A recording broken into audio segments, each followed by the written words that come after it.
10 years ago, in the middle of a city, some people were scared wanting to know what they were seeing in the sky, since suddenly, above Tokyo, the inverted castle appeared, and simultaneously, dungeons manifested all over Japan, and people awakened mana. With that, those particularly blessed with talent, such as mages, challenged the dungeons and gained wealth and fame. The talent of a mage is judged by the color of their mana.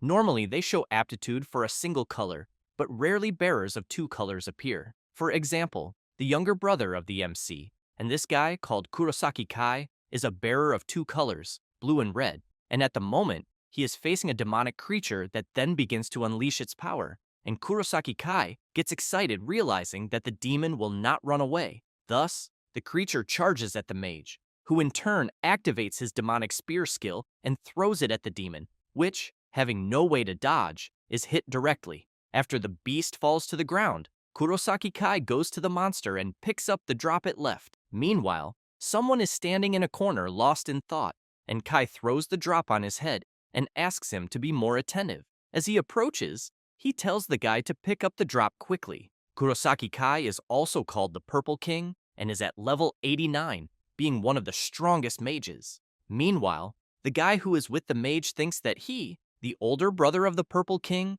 is an incompetent without aptitude, being a complete colorless, something rare in the world they live in. Kurosaki Rei, level 1. But he knew that even so, he could not give up on becoming a mage, and that was why he had to work as a porter, since he had in mind that thanks to his brother's pity in his group, he was clinging to the naive thought that maybe, someday, he would awaken an ability. So he knew that believing in that thread of hope, he accompanied his younger brother into the dungeons. And as they explored the dungeon they were in, they arrived at a huge door. The other people in the group commented that they had finally reached the boss room, and that they thought, the way things were going, the boss should be easy. As soon as they passed through the door, they quickly began to observe their surroundings and soon noticed a being ahead.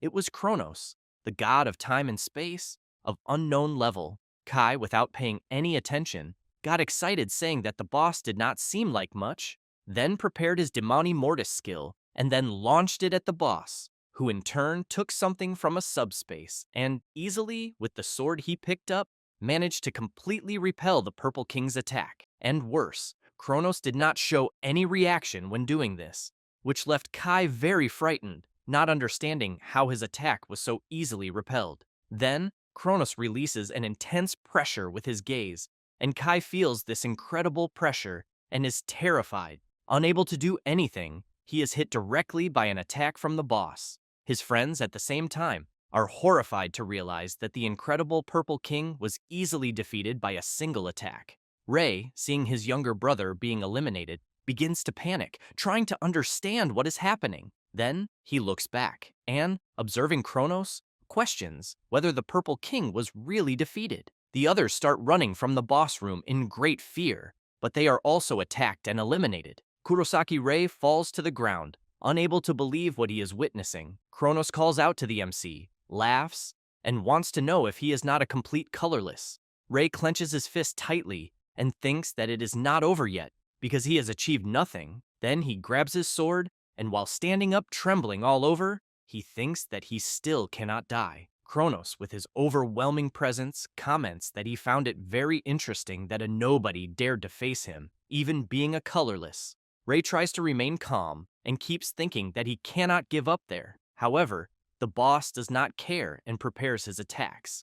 Then he comments that he will perform a test, but without giving the MC time, he strikes him with a powerful attack. Rei cannot believe that he has already been severely struck and cannot do anything, but the boss, in the blink of an eye, ends up eliminating him as well. However, he comments that he thinks he went a little too far. Then he uses his rewind skill, which makes the MC return intact before being eliminated. Rei does not understand and questions whether he was healed or something like that. The boss prepares his firepower and quickly launches his Flames of Despair skill. Rei faces a huge wave of flames coming his way, and while trying to do something, Kronos comments that this time he will give him some time to think. Then, he starts laughing and wanting to know what the boy will do. The MC looks back and sees a sword, and thinks that he knows mediocre attacks will not work. but that he believes the sword that the boss himself created could have an effect. Thus, he runs to it, grabs it, and prepares for the impact of the Flames of Despair skill. With this, Ray realizes that the blade of the sword can dissipate the flames, so he charges at Kronos. However, while advancing, his body begins to be burned by the intense heat of the flames. Ray tries to resist the pain. The boss just watches from afar until he is surprised by something. It is the MC driving the sword deep into the boss's chest. Ray, with much of his body burning, thinks he struck Kronos directly with his attack, but he, in turn, laughs and activates his rewind skill again. Ray is frightened to realize that he has returned to before striking his attack on the boss. While his wound is healed, Kronos comments to the MC that it was fine entertainment. Ray drops the sword on the ground, falls to his knees, and as he begins to panic, he thinks that everything he did was absolutely useless. Then he questions whether this is how he will be eliminated, until out of nowhere, he is very surprised by a system screen right in front of him, warning that the presence of a god of time and space has been confirmed, and the seal of the black skill is released. Kronos notices something strange, but the system continues warning the MC that the extra skill, Steel Skill, has been acquired, and that the rewind skill of the boss, Kronos, has been stolen. Ray cannot believe the warnings and skills of his system, while the boss begins to suspect something, but without thinking twice, the MC uses the stolen rewind skill. With this, he manages to break the space and time he is in, and the boss becomes furious and shouts, calling the MC an insolent brat and wanting to know how a mere human dares to steal his skill. Then the system warns that regression will be executed. Thus, time begins to regress, and Kurosaki Ray is thrown back to some time of his choice. As soon as he awakens in a bed, he thinks that he desperately used the rewind skill, but questions what really happened. Then he sees his own reflection in the mirror and finds something strange, and as he approaches, he observes himself and, very surprised, questions whether it is his younger version. Then he wonders if it could have been a dream, until he looks outside through the window and, seeing the inverted castle in the sky, questions whether it is still white, since he knows that the previous night the inverted castle was dark, because he has in mind that the castle was completely white until 7 years ago, but was gradually stained by darkness, and that when it was completely dyed by darkness, the door of the inverted castle opened, and through the door was the god of time and space. Thus, Ray begins to understand. Then he remembers that in the fight with Kronos, he stole the rewind skill from him. Then, he takes his phone and as soon as he sees the date, concludes that it is as he had thought, and looking at his reflection in the mirror, thinks that he has gone back 7 years, for he rewound to the past. Ray calls for his skill window, and as soon as he sees the list, it contains only one, being Steel Skill, but he knows that the rewind skill is no longer there. However, still excited, he knows that at least his Steel Skill remains. The MC also has in mind that for 10 years, he never managed to gain a single skill, but at the moment, he knows that if he has this skill, everything will be different until a message arrives, and as soon as he sees it, he becomes a little apprehensive since he has regressed to the day of the mage exam. In the municipality of Chiyoda, in front of Tokyo Station, headquarters of the Mage Association, Ray has in mind that this is the national agency that supervises the mages who carry out missions in dungeons.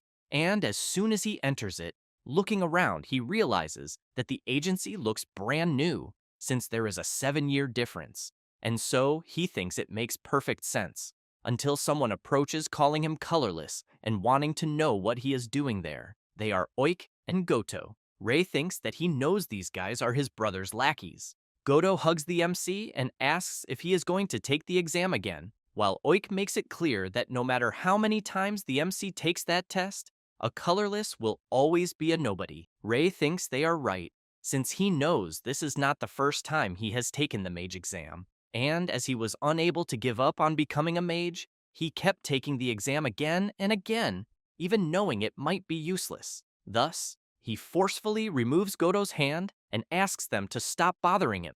And as soon as he walks away, Oik wants to know how a mere colorless is ignoring them like that, while Goto wants to know what has gotten into the MC. Elsewhere, the exam inspector and rank B mage, Hina Reina, is analyzing some papers.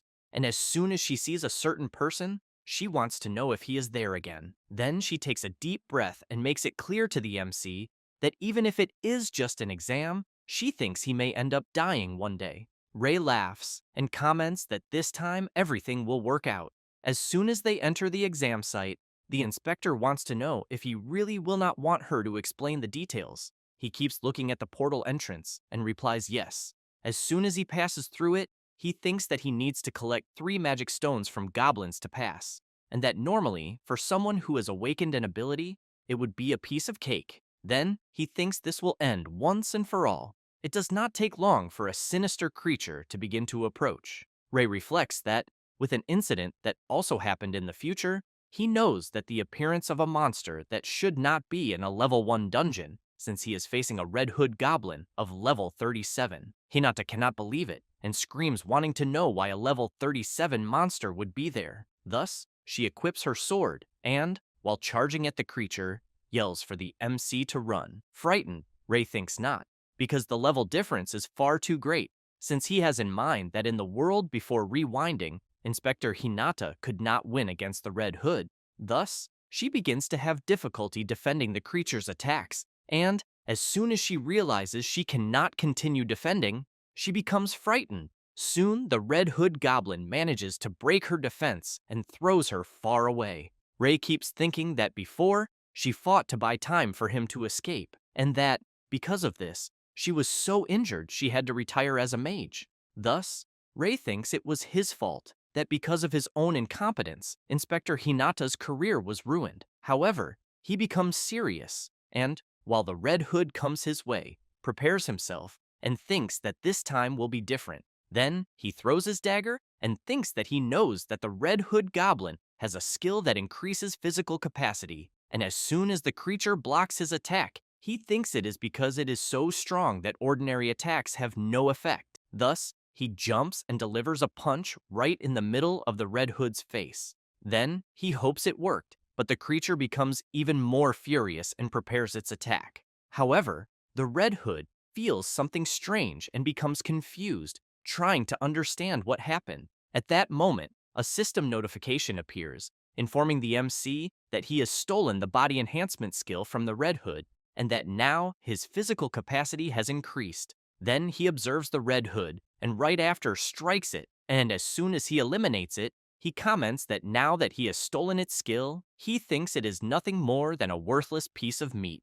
The inspector, seeing this, is perplexed and questions how the MC managed to defeat a Red Hood with a single blow. Ray takes a deep breath and thinks that, as expected, his ability to steal other abilities is truly an incredible power. Hinata goes to him, calls him, and asks how he managed to do that. He feels very embarrassed and thinks that for now, it is better not to mention anything about his black abilities, so he replies that it was just a coincidence, which makes the inspector furious, asking him to stop lying. However, she changes the subject and comments that since irregulars have emerged, she thinks it is better for the exam to be canceled because she needs to report this to the agency. Until the MC turns as he notices something on the ground, and, while picking up a drop left by the Red Hood, he knows that it is not yet the time for irregulars to appear, but he comments to Hinata that he still needs 2 more mana stones. She immediately turns and, furious, yells that now is not the time to think about something like that. However, something begins to approach slowly, and as soon as Ray turns to see what it is, he sees some goblins and thinks it was just at the time he needed it most. The creatures do not care and charge forward, but before they can launch any attack, they are completely eliminated in a single blow. Hinata is once again surprised. Ray picks up the dropped mana stones and asks the inspector if he can keep them. She does not know what to answer. Later, at the entrance of the main headquarters of the Mage Association, Inspector Hinata hands the mage license to the MC, and, as soon as he takes it in his hand, he keeps observing. Then he begins to think that it took a long time for this moment to arrive, since he knows he was not capable of giving up on his dream of becoming a mage. He also knows that he was just a porter for 10 long years, but now he thinks he has finally become a mage, until he hears Hinata asking him to see the details about exchanging the mana stones. Ray has in mind that mana stones drop from monsters, and that they are also a valuable source of energy that does not emit carbon dioxide, and that they can also be sold to the association. As soon as he observes the details, Ray thinks that since he defeated a rank A monster, he knows this would be a generous source of profit. However, upon realizing the value he is earning for defeating the Red Hood, he widens his eyes and shouts, wanting to know if he will really receive 3 million won. Hinata replies yes, because after all, he defeated a Red Hood. Ray, still in disbelief, comments that he had no idea that mages earned such a huge amount of money. The inspector laughs and makes it clear that if it is him, she thinks he will receive even more soon. While she keeps laughing, the MC remembers something and comments that he has a request to make. After going to a reserved place and before a portal, Ray raises his hand and sees that the place is indeed reserved for him. Then he thinks that until now, he could not even dream of entering a solo dungeon. Then he remembers the inspector hospitalized after facing the Red Hood before rewinding, and that now she is safe and sound. Thus, he is glad and thinks that now he can change the future. Until, out of nowhere, someone uses a mana hand skill and grabs the MC. Someone approaches wanting to know what Ray thinks he is doing there. They are Goto and Oik, who want to know how a colorless like the MC thinks he has the guts to face a solo dungeon, and if by any chance he knows that this is against the rules. Ray says that he passed the mage exam and that therefore he has permission to enter a solo dungeon. Goto does not like hearing this at all and asks the MC to stop talking nonsense.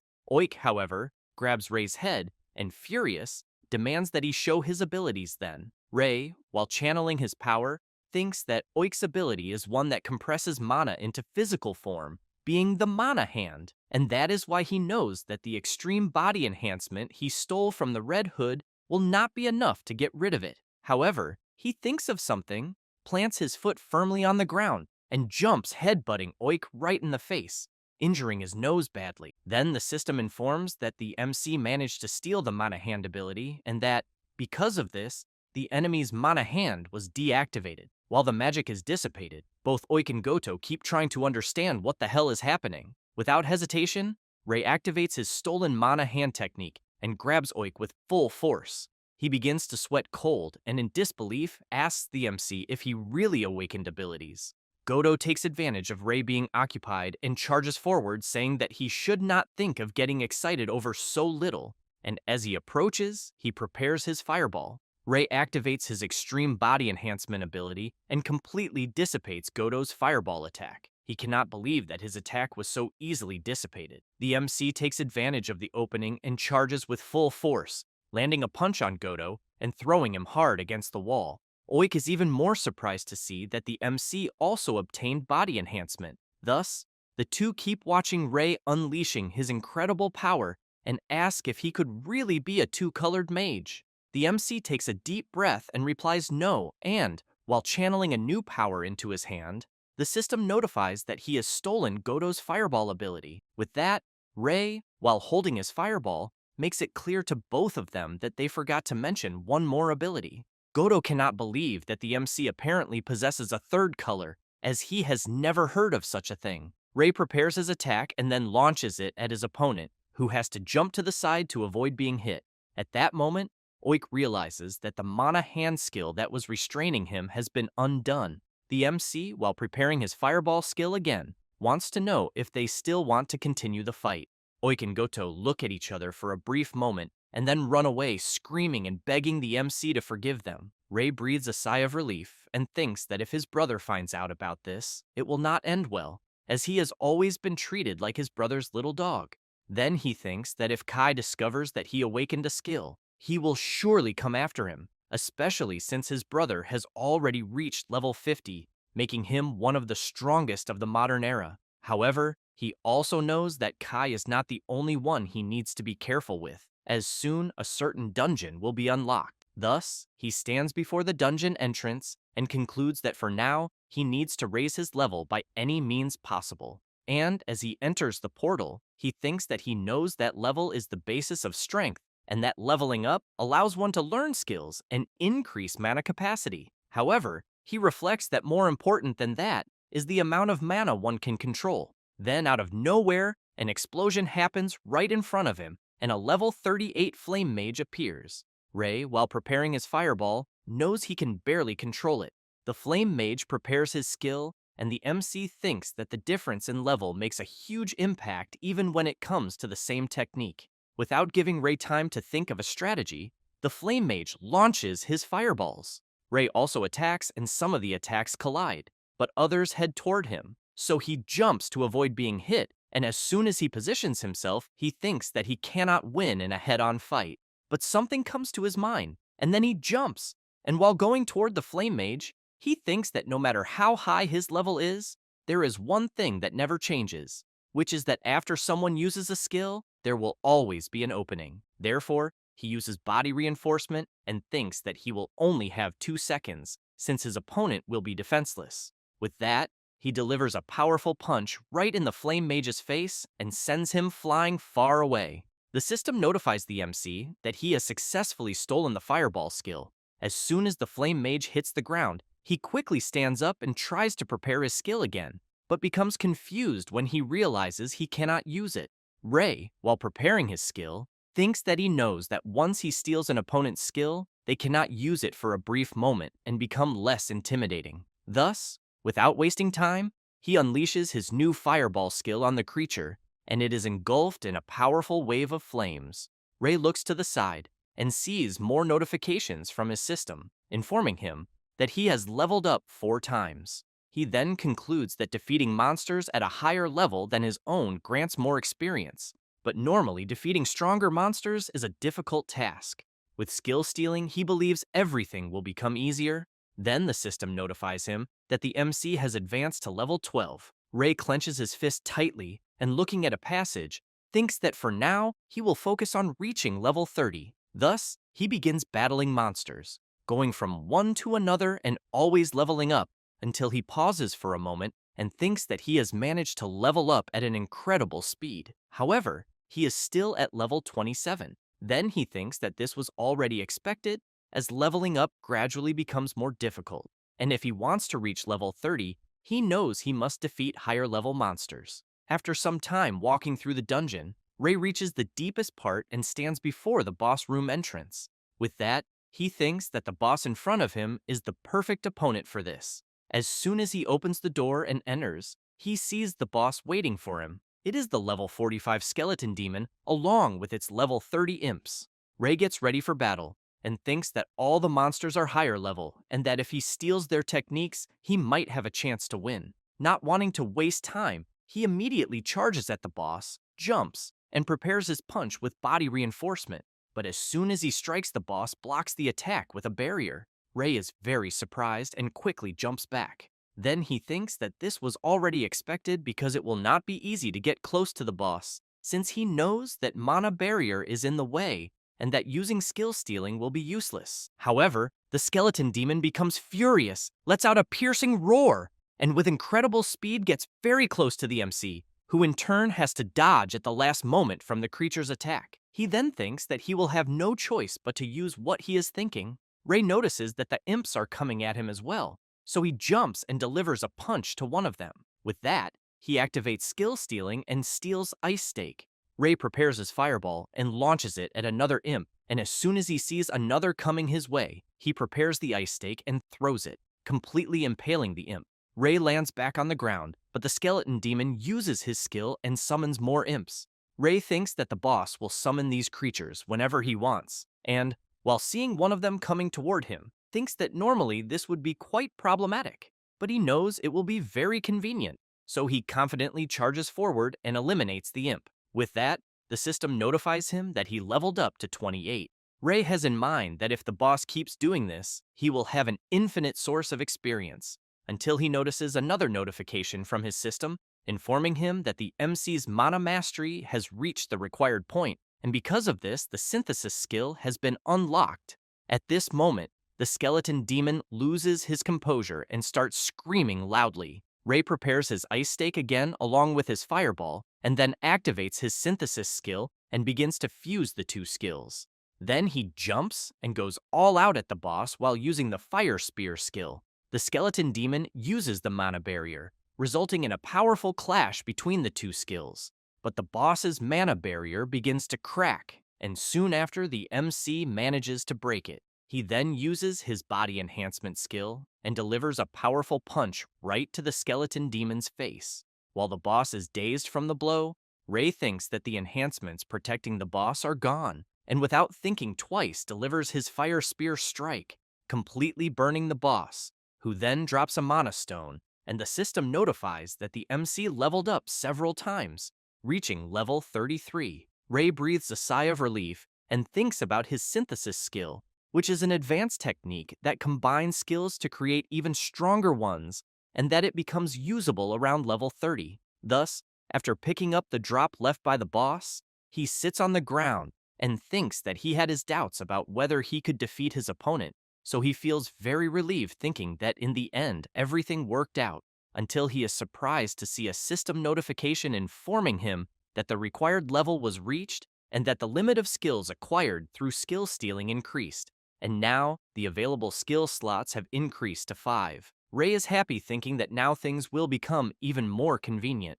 After some time, as soon as he leaves the dungeon and returns to the agency entrance, he hands in the mana stone he obtained. Hinata is very impressed and shouts, wanting to know if the MC really managed to defeat the skeleton demon alone, and is even more surprised to learn that Ray is already at level 33 in just one day. He becomes embarrassed and comments that he thinks it was just a matter of luck. Hinata becomes a little suspicious and comments that leveling past 30 in a single day, that so-called luck he is talking about, is a little beyond the existential plane they live in. Ray just gives an awkward laugh. The inspector also emphasizes that with his current level, he can become a rank B mage without delay, until Kurosaki Kai arrives and is surprised to see his brother there. Then, arrogantly, he wants to know if his brother is really a rank B, because he does not think a mere little dog could achieve such a feat.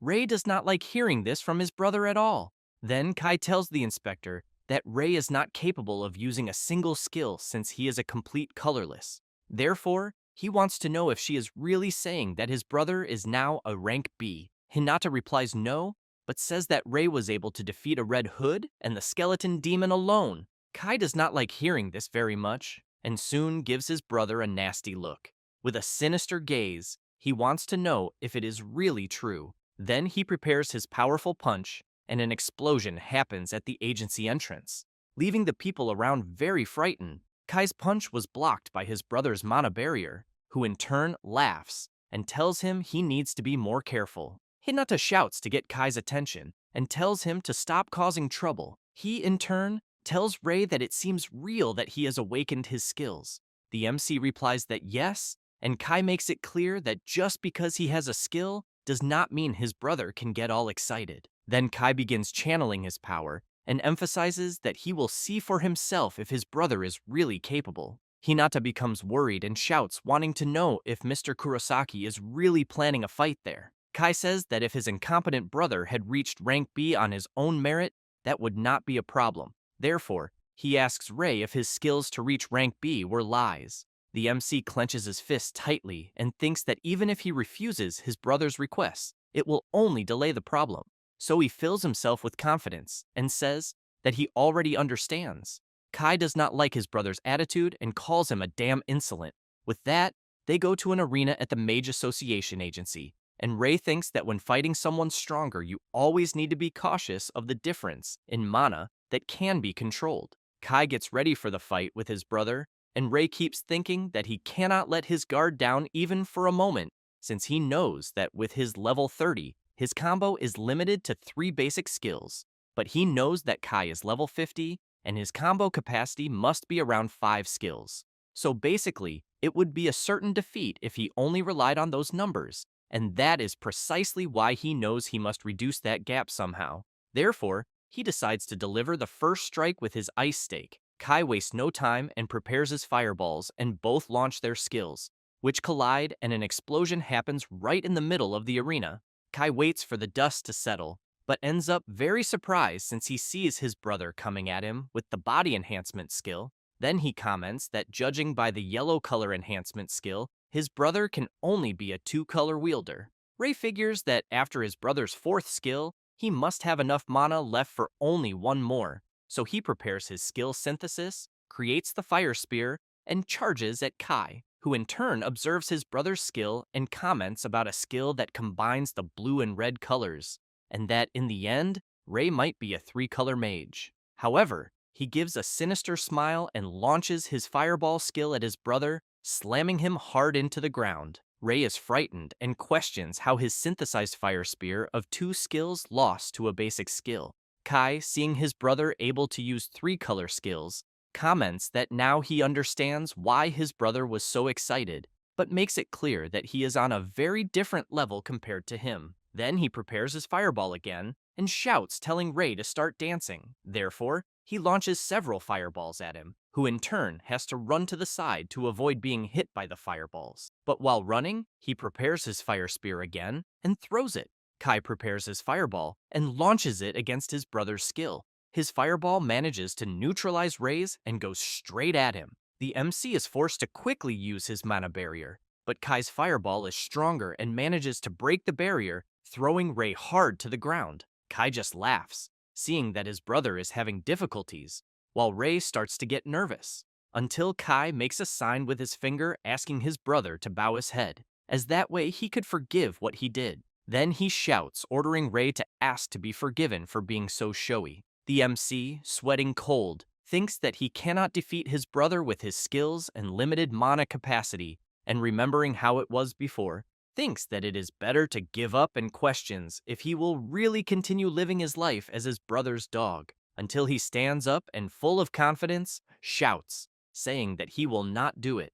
Kai says he understands, and that it seems his brother wants to learn the hard way, and that because of that, he thinks he has no choice. Therefore, he uses Overclock on his fireball skill, which makes the user consume a large amount of mana to temporarily double his mana control capacity. With that, he creates several fireballs simultaneously and makes it clear to his brother that this is the power of a king, being a combo of 10 attacks. Ray is very scared, thinking that this is the strength that allows Kai to be so strong, and that he also knows he can use an absurd amount of mana compared to other kings temporarily. However, he shouts, warning Kai that he was actually waiting for him to use this skill, then charges at his brother, thinking that 10 consecutive skills can only be performed in the world by Kai through Overclock. As he gets closer, he jumps high and Kai laughs, calls Ray an idiot, and asks if he thinks he can dodge in midair. Then he launches his fireballs, but Ray activates his mana hand technique and throws it, embedding it into the ground. Kai cannot believe that his brother used another skill, while the MC thinks that even if they are 10 consecutive attacks, it will be worthless if he can dodge, but that still his brother is limited by cooldown even if he is a king. Thus, he takes advantage of his mana hand being stuck in the ground and pulls himself to Kai's back. With that, he quickly turns around, plants his foot firmly on the ground, and, while landing a punch right in the middle of his brother's face, thinks that in that moment, he knows Kai is completely defenseless. Because of the punch he took, Kai is thrown hard to the ground. With that, the system notifies that the MC stole the Overclock skill. Ray thinks that now that he stole his brother's strongest skill, there is nowhere for him to run. Kai tries to stand up and shout, calling his brother an idiot.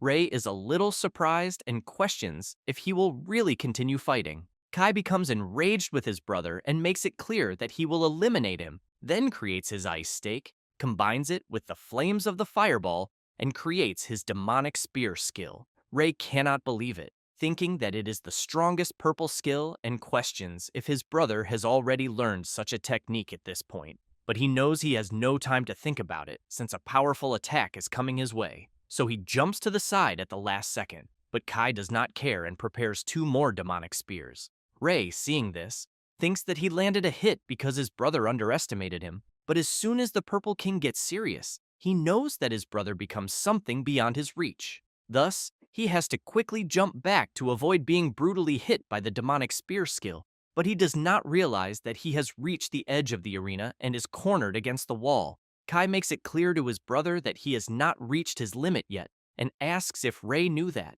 The MC, seeing himself without an escape, uses his fire spear skill, just as Kai throws his demonic spear. And as the attacks collide, a huge explosion happens, but due to the strong impact of the skill explosion, Ray is thrown hard against the wall that was behind him. The MC tries to stay on his feet, but Kai says that this is why he is called the Purple King, proof that he is the strongest. Ray breathes heavily and thinks that his brother is right, since he knows that the demonic spear is one of the strongest. Kai asks his brother not to be so boastful just because he can use several skills. Hearing this gives the MC an idea, who, looking at his hand, knows that at the moment he does not compare to his brother, but he clenches his fist tightly and questions himself about finding the potential of purple skills. Then he keeps watching Kai from afar and thinks that until now, he was limited to synthesizing only 2 colors of skills because of his mana capacity. With that, he decides to test something and activates Overclock,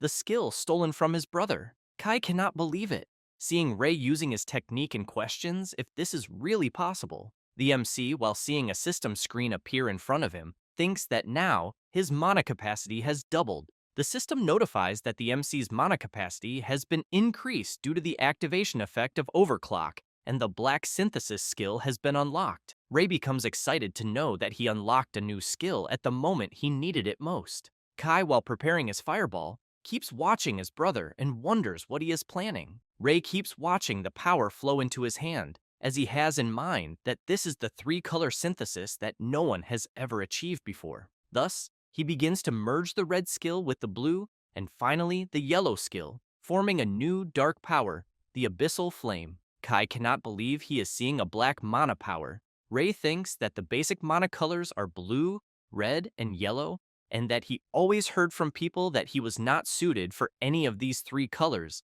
but he knows that was not the case since he already consumed this mana. Then he knows he is a black mage. Kai becomes worried, and while launching, his skill asks his brother to stay away, but Ray does not care and goes against the skill until he realizes the right moment to make a move and completely dissipates his brother's attack with his skill. And, while charging at Kai, he keeps shouting that it is impossible. Ray keeps advancing, and Kai becomes even more worried and creates his skill again. But before he could throw it, Ray is very close, prepares his Abyssal Flame attack, and as soon as both skills collide, Kai cannot believe his skill was useless, and an explosion happens. Ray waits for the dust to settle, and as soon as it clears, he sees his brother fallen on the ground. Very exhausted, he falls to his knees and thinks that he finally managed to defeat him, until he sees a system notification informing him that the Abyssal Flame skill was obtained through black synthesis.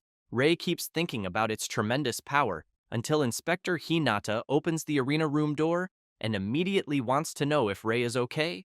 A little embarrassed, he replies yes, but very surprised she wants to know what skill he just used. Ray thinks that it was already expected that he could no longer hide his situation, so he extends his hand, and as he channels his new power, he comments that he thinks it seems to be a black skill. Hinata is very surprised and then says that she thinks that if it is true, it could be the first in the world. Ray wants to know if he will be obliged to report to the association about the black skill, as he wanted, if possible, to keep this power a secret.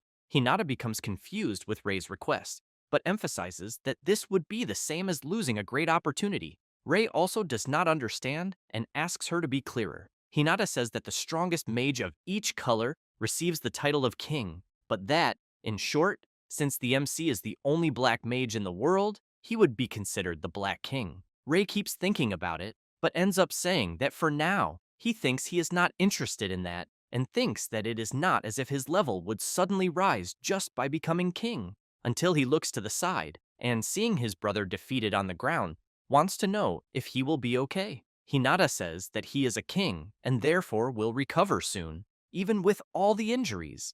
But she makes it clear that even so, she will take him to the medical wing, until both their phones receive a message, and Ray cannot believe what he is seeing, as it is an alert of a dungeon that appeared at the west entrance of Ikebukuro Park, and the recommended level is 70. Hinata cannot believe it either, but Ray knows the time has come because he has in mind that it is the Ikebukuro dungeon, and its recommended level is 70, and that even though most kings are around level 50, in the first week they realized how weak they were, and as a result, the Ikebukuro dungeon was abandoned. However, this was the starting point of a tragedy since the dungeon break occurred. Rei knows that at that time something like that was still unknown, and that if a dungeon is not conquered within a certain time, the monsters will come out of the portal. With that, the Ikebukuro dungeon was the first recorded break, and because of that, the city of Tokyo became filled with monsters. Many people lost their lives. Rei knows he cannot allow that tragedy to repeat, and that he needs to stop the dungeon collapse somehow. So he tells Hinata that he will conquer the Ikebukuro dungeon. She is very surprised and says that even if it is him, it is still dangerous. Then she explains that only mages of at least rank A are allowed to enter a dungeon with a recommended level above 50. Rei thinks he is lucky because there is still some time before the dungeon collapses. So he wants to know if the next rank A exam is next week. Hinata, a little intrigued, replies that yes. Therefore, the MC says that he will reach rank A in time for the exam. Hinata is surprised and says that it makes sense because with his skills, she thinks he would have no problem passing the exam. Rei wants to know if there will be any problem.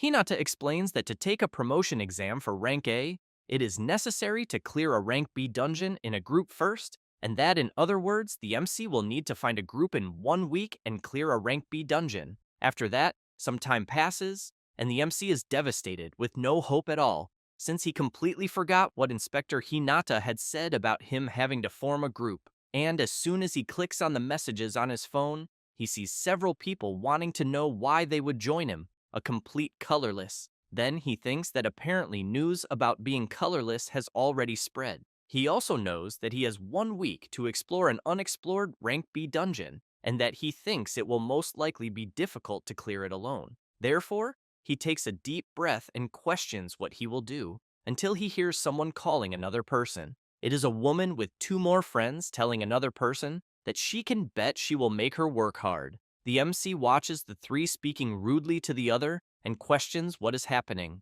The woman makes it clear that she allowed the other girl to join them since she heard she was a 2-color wielder, but that her fire skill is garbage. The girl apologizes. Rei stands up and thinks that he ended up seeing something very uncomfortable since he has in mind that he was also treated the same way not long ago.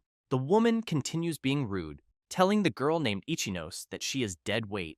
Rei, as soon as he hears that name, questions if the girl is really Ichinos Aya, since he remembers that she would be known as the Scarlet Queen in the future, but that currently she is still an incompetent mage. However, he thinks that he never imagined she would have been treated like that by her own group. Ichinos says that if she is kicked out of the group, she will not be able to cover her sister's medical expenses. So she shouts that she will do her best next time. The woman tells Ichinos to prove it during the raid they will have later. Otherwise, she will end up on the street. Ichinos replies that yes, and that she will do her best. Thus, they start to leave, and Rei keeps questioning if everything will be okay. After that, the MC is heading back to his house. And quite intrigued, he thinks that Ichinos will become the Scarlet Queen in a few years. But he knows that before reaching that point, it seems she went through several hardships because, as he remembers, she experienced an incident around this same time when she was seriously injured during a battle against a boss and fell into a coma for several years, until, while thinking about all this, he remembers one more thing and questions if probably that incident would not happen in the raid she was going to do with the others. He knows he is not sure about it, but it does not seem that she was normal. Thus, he concludes that it is better to hurry. After some time already inside the dungeon, Ichinos' group stands before the boss who drives his huge sword into the ground. This is the level 45 Dullahan. The woman smiles and says she had an idea, then pushes Ichinos forward and tells her to face the boss alone. Ichinos is terrified and says there is no way to defeat a Dullahan alone. The woman replies that if that is the case, then Ichinos better pack her bags. She says no and that she will try. The woman says she hopes she gives her best and asks if Ichinos will do all this for her little sister. She becomes thoughtful, but soon turns to the boss and replies that she understands. Ichinos trembles all over, but still prepares her fireball and throws it at the Dullahan. However, the attack has no effect on the creature who just stands still. Ichinos becomes very worried seeing that her skill had no effect at all. At that moment, Dullahan jumps up and comes down, striking his attack on the ground, and due to the strong impact throws Ichinos far away. While lying down, she sees the boss coming at her, and as soon as Dullahan approaches to strike his blow, Ichinos closes her eyes and thinks that she knew she was really useless. However, someone arrives shouting while using the extreme body enhancement skill. It is the MC who appears preventing Dullahan's attack. Ichinos is very surprised while the MC exerts great force and throws Dullahan hard against a wall. Rei turns and asks if she is okay. Ichinos' group watches the MC from afar, and their leader wants to know who he is, because she knows that Dullahan is a heavy-type monster, and even so, the MC threw him away with one blow. Then she becomes frightened and really wants to know who he is. At that moment, Dullahan stands up and lets out a piercing roar. Rei thinks that this was already expected, that his blow was not enough to defeat the creature. Then he observes Dullahan and notices that his armor has a reinforcement ability and that normal attacks will not be able to penetrate it. So he charges forward, and as soon as he dodges Dullahan's attack, he thinks that he will steal his ability and nullify it. Then he uses his skill absorption technique. But as soon as he focuses on Dullahan, he realizes that it did not work and ends up receiving a blow that throws him back. Ichinos wants to know if he is okay. Rei replies that yes, and says that he managed to block it with his sword. The MC thinks that he already understood and concludes that Dullahan's armor is merely an external part and that he will need to touch the inside of his body. The creature in turn raises his huge sword and delivers a powerful attack aimed at the MC. Rei shouts, asking Ichinos to stay back, and activates his magic barrier, blocking the creature's attack. The shockwave is so great that it throws the two girls who are with the leader far away, who in turn activates her skill and launches an ice stake. However, Dullahan counterattacks with his blow and completely destroys the ice stake. The woman cannot believe it and is hit by the attack, being thrown hard against the wall. Rei looks at the boss and questions if his ice stake really did not work. Thus, he prepares his skill synthesis and thinks that he needs one that will go beyond Dullahan's reinforcement power. Ichinos is very surprised to see that the MC is using black mana. Rei prepares his attack, as does Dullahan, but the boss attacks first, and the blow goes straight at the MC, who waits for the attack to get a little closer and immediately uses his Abyssal Flame skill, completely dissipating Dullahan's attack. And due to the powerful strength, the attack continues toward the creature, who as soon as it is hit head-on, has his armor beginning to crack, and a huge explosion happens around him. Dullahan, with not much left to do, ends up being defeated and soon drops an item as it disappears.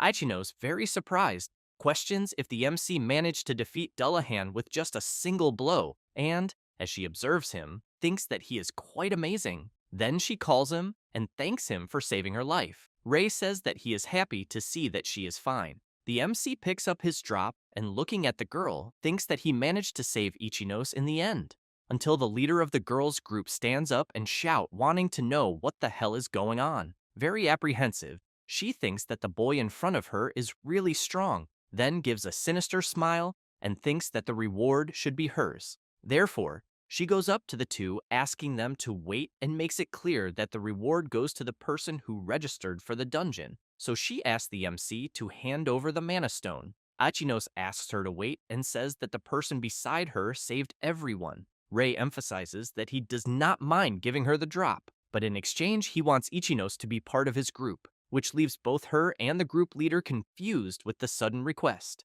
Rei smiles and, looking at Ichinos, stresses that he only wants that if she wants it. The group leader starts laughing and says that she was worried about what he was going to ask, then replies that she accepts his request. Then she puts her hand on Ichinos' shoulder and wants to know if she accepts the MC's request. She is a little hesitant, but replies that she is in his care from that moment on. The group leader quickly grabs the mana stone from the MC's hand and, while leaving, says that she never thought she would get so much money from dead weight. Rei does not like that at all, and since he knows who Ichinos will become, thinks that he can hardly wait to see the leader's face when that happens. Until Ichinos asks the MC for permission and thanks him for the invitation. He becomes embarrassed, apologizes, and explains that he ended up making her leave the group so suddenly, then wants to know if she is sure that everything is okay. She replies that she is just a burden, but ends up being surprised when she hears the MC saying that it is okay, and sees him extending his hand and saying that she will become much stronger than those who abandoned her. Ichinos wants to know if she will really get strong. Ray nods, implying yes, and then says that before going there, he had seen her at the association and ended up overhearing her whole conversation. She remembers the scene she had to go through and feels a little sad.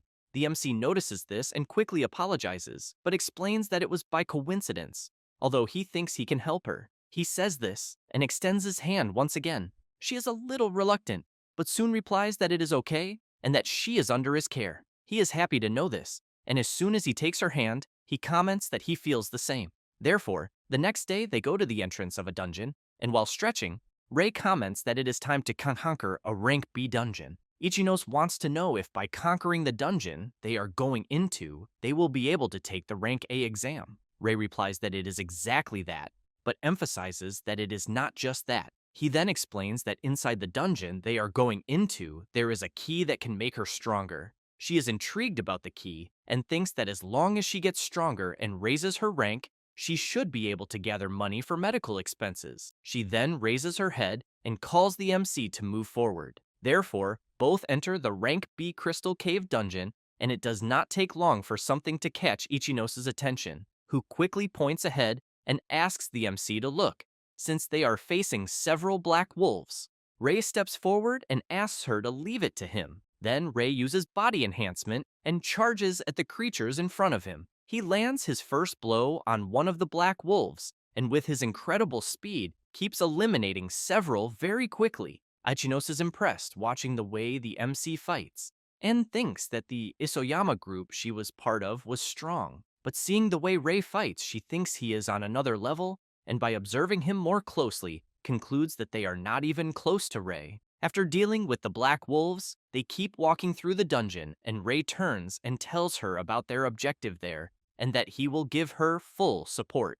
Ichino steps forward and replies that she understands. Therefore, while positioning herself, she thinks that defeating several monsters is the strategy to level up quickly, but keeps in mind that at first she can only use basic attacks. However, seeing several creatures approaching, she thinks she needs to try to change this, so she casts her fireball at the creatures that are approaching. Ray watches from a distance as she fights, and thinks that this is a test for Ichinos, but he really wants to know if she will realize her true weapon. Then, he notices some creatures approaching from behind her, and as soon as he equips his sword, he makes it clear to the monsters that he will not allow them to interfere with Ichinos. She, on the other hand, keeps fighting alone, but does not notice one of the creatures behind her and ends up being attacked. Ichinos looks around and thinks that no matter how many she defeats, they keep appearing and attacking. Then she takes a deep breath and reflects that if she keeps going at this pace, she fears her mana will run out quickly. Then something comes to her mind, and she immediately turns and sees Ray fighting some monsters. As she watches him in action, she thinks that she knows he is trying to make things easier, so she concludes that she needs to stop lamenting because she has to meet his expectations.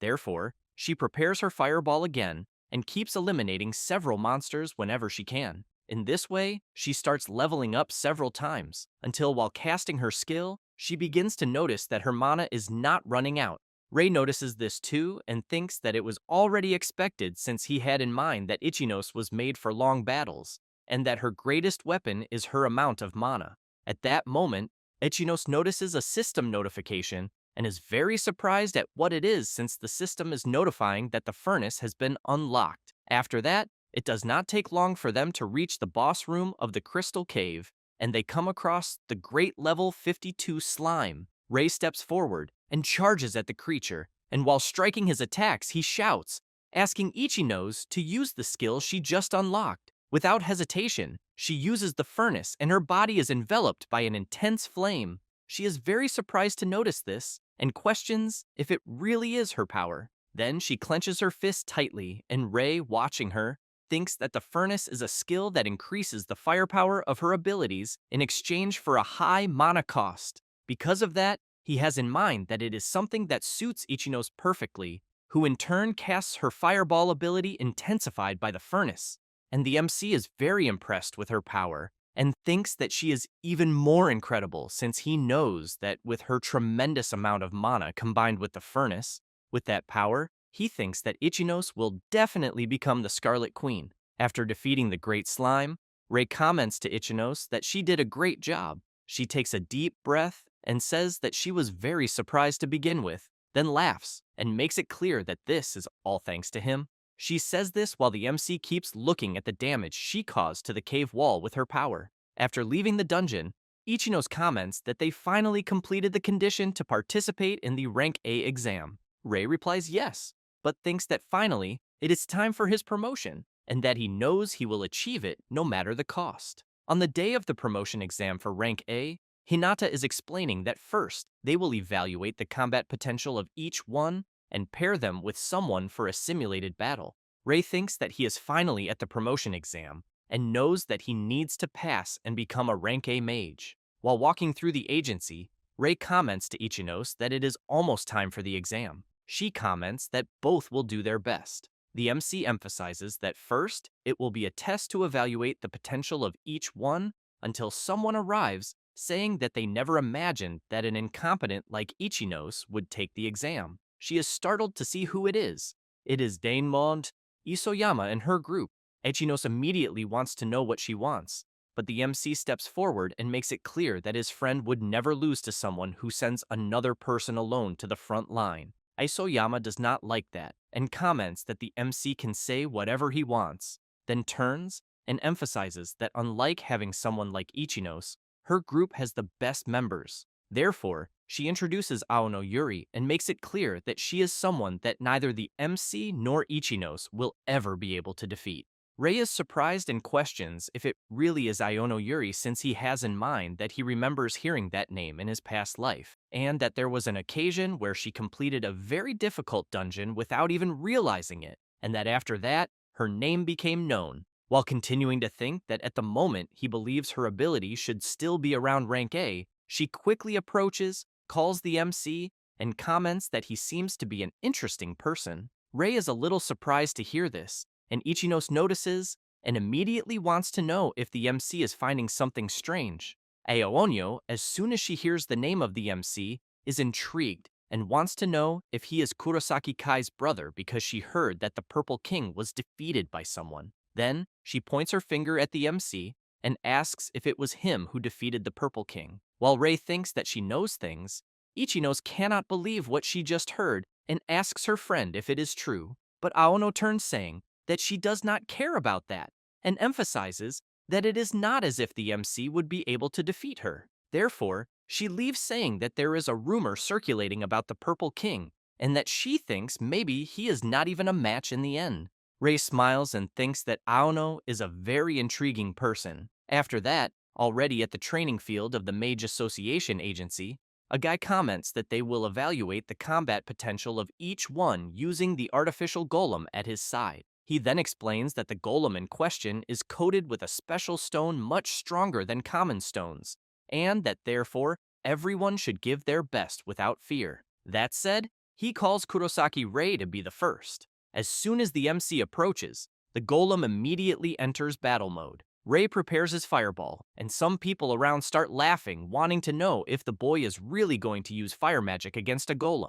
While charging at the golem, Rei has in mind that he knows very well that any ordinary fire magic would not be able to defeat such a thing, and as soon as he dodges the golem's attack, he prepares his skill synthesis and unleashes the fire lance that hits the golem right in the head and opens a tremendous hole in it, which soon after falls hard to the ground, and the examiner shouts saying that the golem's destruction has been confirmed. The people who were laughing cannot believe what they just saw, and question if what they saw was a two-colored attack. Iono says that the MC fused fire with blue mana to increase the power of fire magic.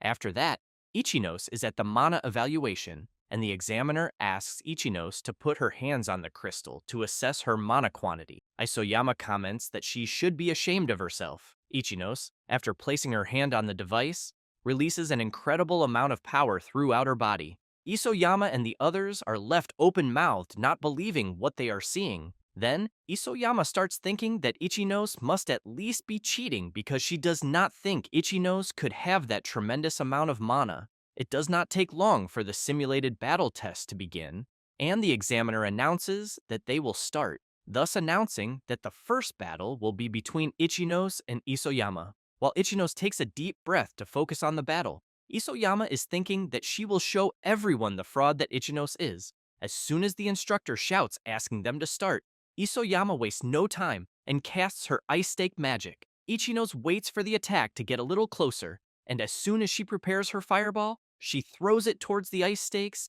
and the skills collide, and a huge explosion happens, completely shattering the ice stakes. Isoyama is shocked and comments that she never expected Ichinos to have a skill with such firepower, then wants to know what the hell is going on. However, Ichinos does not want to afford to prolong things and prepares her fireball, which makes Isoyama very scared. Then Ichinos casts her skill, but Isoyama uses her magic barrier blocking the attacks and shouts asking Ichinos not to underestimate her. While she keeps blocking the attacks, Isoyama thinks that Ichinos really is an idiot because her attack is too simple, and she thinks she will just wait for her to finish and then counterattack. However, the attacks keep coming without stopping, and Isoyama finds it strange and questions why Ichinos has not stopped attacking yet. Rei, watching his friend fight, has in mind that once Ichinos, with her massive amount of mana, starts an attack, he knows that it is not a simple magic barrier that will stop her. Therefore, Ichinos intensifies her attacks more and more, and Isoyama's magic barrier starts to suffer several cracks, and it does not take long for the barrier to be completely broken, forcing Isoyama to run so as not to be brutally hit. However, due to the impact of the explosion, some debris ends up hitting Isoyama's head hard, knocking her out. With that, the instructor shouts, announcing that the winner is Ichinos. She, in turn, is very happy to know that she actually managed to defeat Isoyama in the end. Rei goes to her and congratulates her for the great job, highlighting that it was a beautiful battle. Ichinos, all excited, comments that this is too good to be true, and while wishing him good luck, someone approaches. Rei thanks her and sees who the person he will battle is. With that, the instructor shouts, asking Kurosaki Rei and Aono Yuri to get ready. The MC comments that in the end, his simulated battle opponent will be her, because he thinks it will be very interesting. Aono points her finger at the MC and asks if there is any reason for him to be taking the exam, because she feels as if he is more prepared for this than the other participants. Hence, the reason for her question. Rei says that he has something he needs to do more than anything, so he gets serious and makes it clear that is why he cannot lose there. Aono becomes thoughtful, but soon smiles, and releasing her power, says that she is very strong and asks if the MC knew. Rei grabs his sword and replies that he knows very well, but still wants to win. Aono comments that she already expected that and that she thinks he really is an interesting guy. Therefore, the instructor shouts, asking the two to start the battle. Aono uses her skill and says she will attack first, then launches her ability at the MC, who in turn tries to defend himself by countering the strikes coming his way. While defending, he thinks that mana conversion is a rare skill that allows the user to manipulate mana freely. Then, he notices something coming from above and quickly jumps to the side to avoid being hit directly by Aono's skill. She laughs and makes it clear that he did well to dodge that attack, but Rei does not care and charges at her. She makes it clear that she cannot allow him to reach her so easily, so she launches more attacks. Rei uses his magic barrier to block the attacks and then delivers a counterattack, but she manages to dodge. The MC tries to take advantage of her being in the air and uses his skill synthesis, throwing his fire lance. Aono creates a shield with her mana conversion and blocks the MC's skill. As soon as she lands, she comments that it was close. Rei has in mind that her defense is flawless and that she is someone strong, just as expected. Ichinose, at this moment, is very apprehensive watching her friend's fierce fight. Then Aono prepares another skill and while launching it, wants to know what the MC thinks.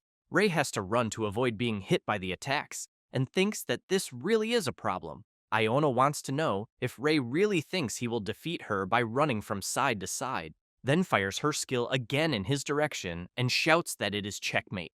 However, he uses extreme body enhancement and counters all the attacks coming his way. She watches him closely and realizes that he is using body enhancement, so she gets very excited and starts smiling. She then says that it is the first time she has seen someone with 3 colors of mana, but makes it clear that she can also use body enhancement. After using the skill, she creates a mana scythe and emphasizes that they will settle this once and for all. That said, She quickly advances and appears right behind the MC, ready to strike, but Rei turns at the last moment and repels the blow, thinking that she is very fast. Iono does not care and starts delivering several consecutive attacks with her mana scythe, forcing the MC to defend as best he can until she strikes with more force, and the MC has to jump to the side to avoid being hit. Rei realizes that her power is really absurd, but moves very quickly close to her, grabs her arm, and she makes it clear that it was a terrible choice for him to do that. However, Iono feels something strange and becomes confused. The system notifies that her extreme body enhancement has been absorbed, so she jumps to the side, realizing that her power is fading, but Rei takes advantage of the opening and advances, then lands a direct hit on her. Iono starts coughing from the strong impact of the strike, and before falling comments that in the end, the MC was hiding his power. That said, she falls to the ground, and the instructor shouts announcing that the winner of the simulated battle is Kurosaki Rei. After that, in a medical wing, Iono begins to wake up, and Rei is happy to see that she finally woke up. Iono comments that she truly lost the battle, but Rei emphasizes that he did not expect her to be someone so strong. She wants to know if she really is, because she bets he is not about to brag about the promotion. Rei becomes serious and says that he will be very honest, then wants to know what she thinks about joining his group. Aonyo is very surprised by the sudden invitation, and the MC says that according to the result of the simulated battle, she was also promoted to rank A, so he emphasizes that in order to conquer the most difficult dungeons, he needs her power. However, Rei is left not understanding anything when he sees Iono laughing. As soon as she stops laughing, she emphasizes that he really is an interesting guy. Therefore, she says that it is fine, and that she thinks things may become more interesting if she follows him after all.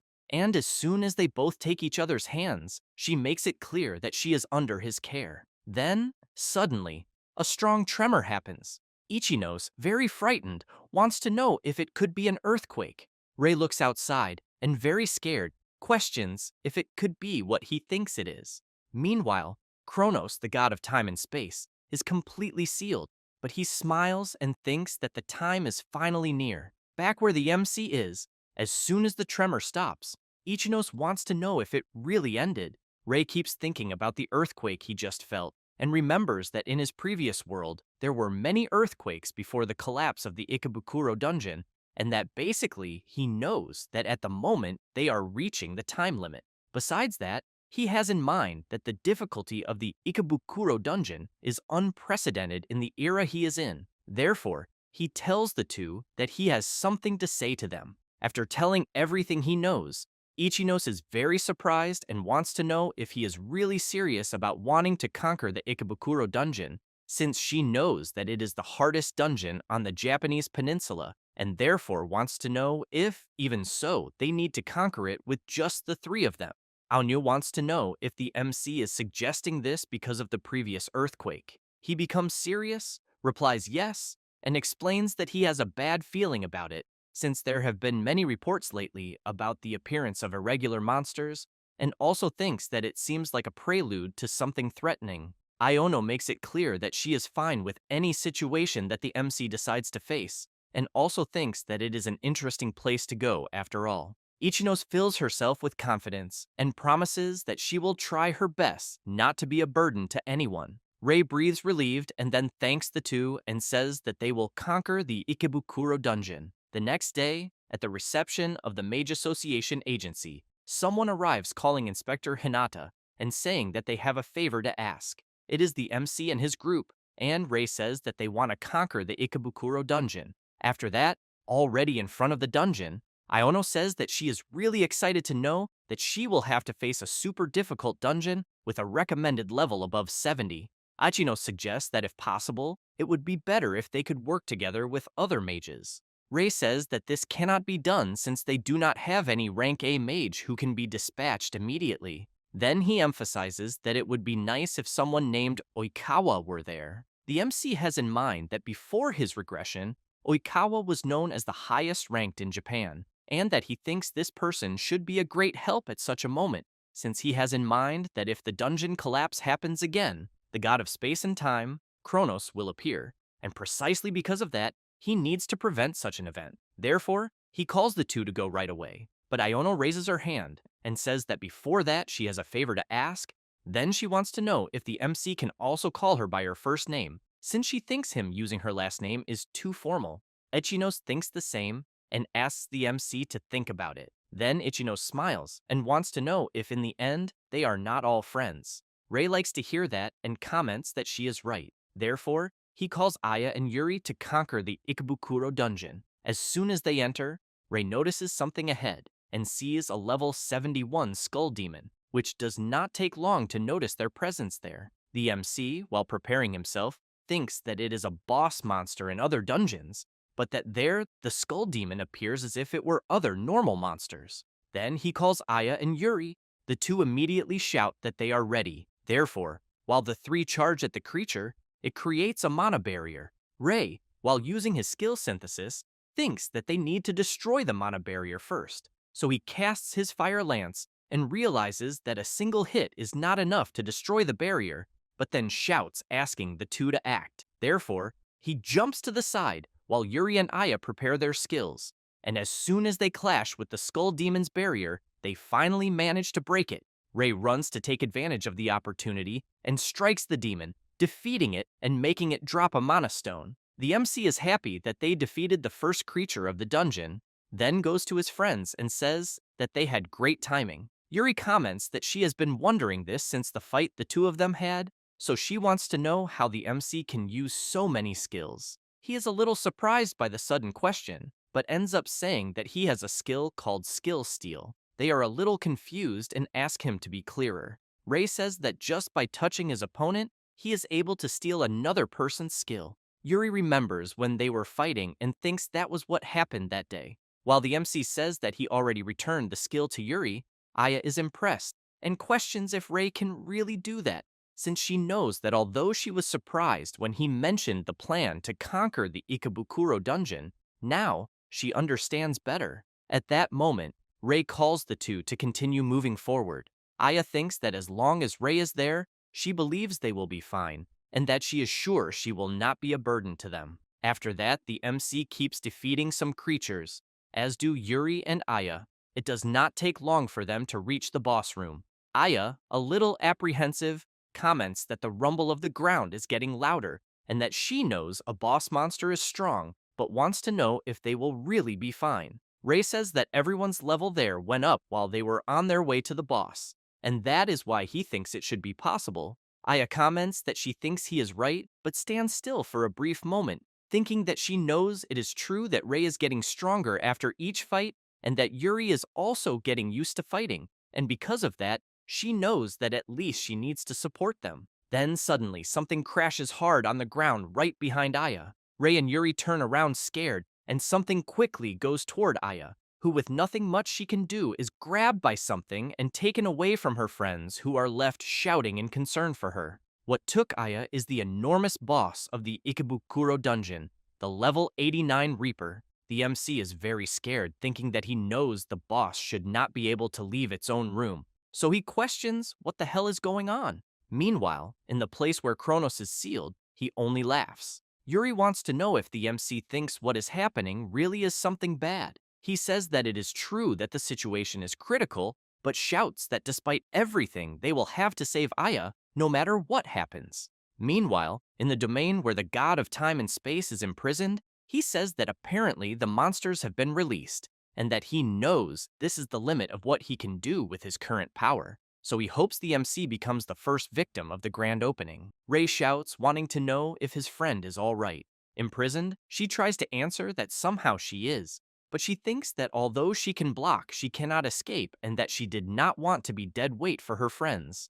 Rei notices that she managed to conjure a mana barrier around herself, but thinks that even for Aya, who has a great amount of mana, there is a limit, and by observing her from afar, he knows that he needs to use his abyssal flame, but thinks that Aya might get caught in the crossfire, and because of that, he has to find a way to save her. Therefore, the MC makes it clear to Yuri that he will try to draw the boss's tentacles' attention, and that she should try to save Aya in the meantime. She replies that it is fine, and emphasizes that it is not as if she had another choice. That said, the two charge at the boss, who quickly tries to strike the MC, but he manages to dodge at the last moment. Ray is frightened to realize that a normal attack from the creature has such destructive power, so he thinks that there is no way he can afford to be hit directly. After returning to the ground, something begins to happen on his back, and a tentacle bursts from the ground heading toward him. Aya is frightened, worried about Ray. The MC uses his mana hand, grabs the wall in front of him, and pulls himself to dodge the tentacle, then thinks that it was close. At that moment, Yuri comments that this amount of distraction is quite enough, so she jumps near where Aya is and strikes one of the tentacles, trying to imprison Aya with her mana scythe. However, both the MC and Yuri are surprised by something, since the boss is using a strengthening skill on one of the tentacles. With that, Yuri is forced to retreat, and as soon as the MC goes to her, he wants to know if Yuri is okay. She replies yes, but while the two face the boss, she wants to know if Ray does not think something is strange. He agrees with her and thinks that monsters with tentacles normally have low defense. However, he has never heard of one having a strengthening skill, and besides that, the creature also left its own room, and therefore he really thinks something is strange. Meanwhile, the god of time from where he is continues just observing. At that moment, the MC notices the boss preparing its next attack, and comments that unfortunately, they do not even have time to think. Then, both Ray and Yuri have to defend themselves as best they can from the boss's tentacle attacks. Aya watches this and thinks that it is all her fault, since she knows she always relied on Ray and that he made her battle easier. Then, she hits her barrier and thinks that she needs to do something to help them, until Yuri tries to apply more force in her attacks and ends up losing her mana scythe and comments that she thinks things are getting really complicated. Ray starts to get worried, thinking that both of their mana is almost exhausted since they are fighting all the time. And looking at Aya, he thinks that if everyone's mana were in perfect condition, things would be different, until he gets an idea. Then he shouts, asking Aya to use her mana fusion on them. She is a little confused, and Yuri wants to know if that skill is not useless because it consumes a large amount of mana, while they keep defending themselves from the boss's attacks. Ray has in mind that he knows it is true that mana fusion was considered useless in his previous life, but that thanks to a certain mage, the value was reversed, and the one who proved it was Aya herself. It was she who did it in his previous life. She, in turn, thinks about mana fusion, and that she never used this skill because she thought it was useless. But she knows that if Ray is asking her to use it, then she will fully believe in his words. Therefore, she wastes no more time and uses her mana fusion skill, which quickly starts going toward the MC and Yuri. She is surprised and questions if her mana really is being restored. Ray becomes excited, thinking that he knows mana fusion has an effect that shares the user's mana, being a skill that only a mage with a large amount of mana can master. But he also knows something else. Aya is impressed to know that she can share her mana with her friends, but seeing them only defending against the attacks, she knows it is still not enough, so she concludes that it must be because she is still using her barrier. Therefore, after realizing this, she quickly dispels her barrier, which draws the attention of her friends.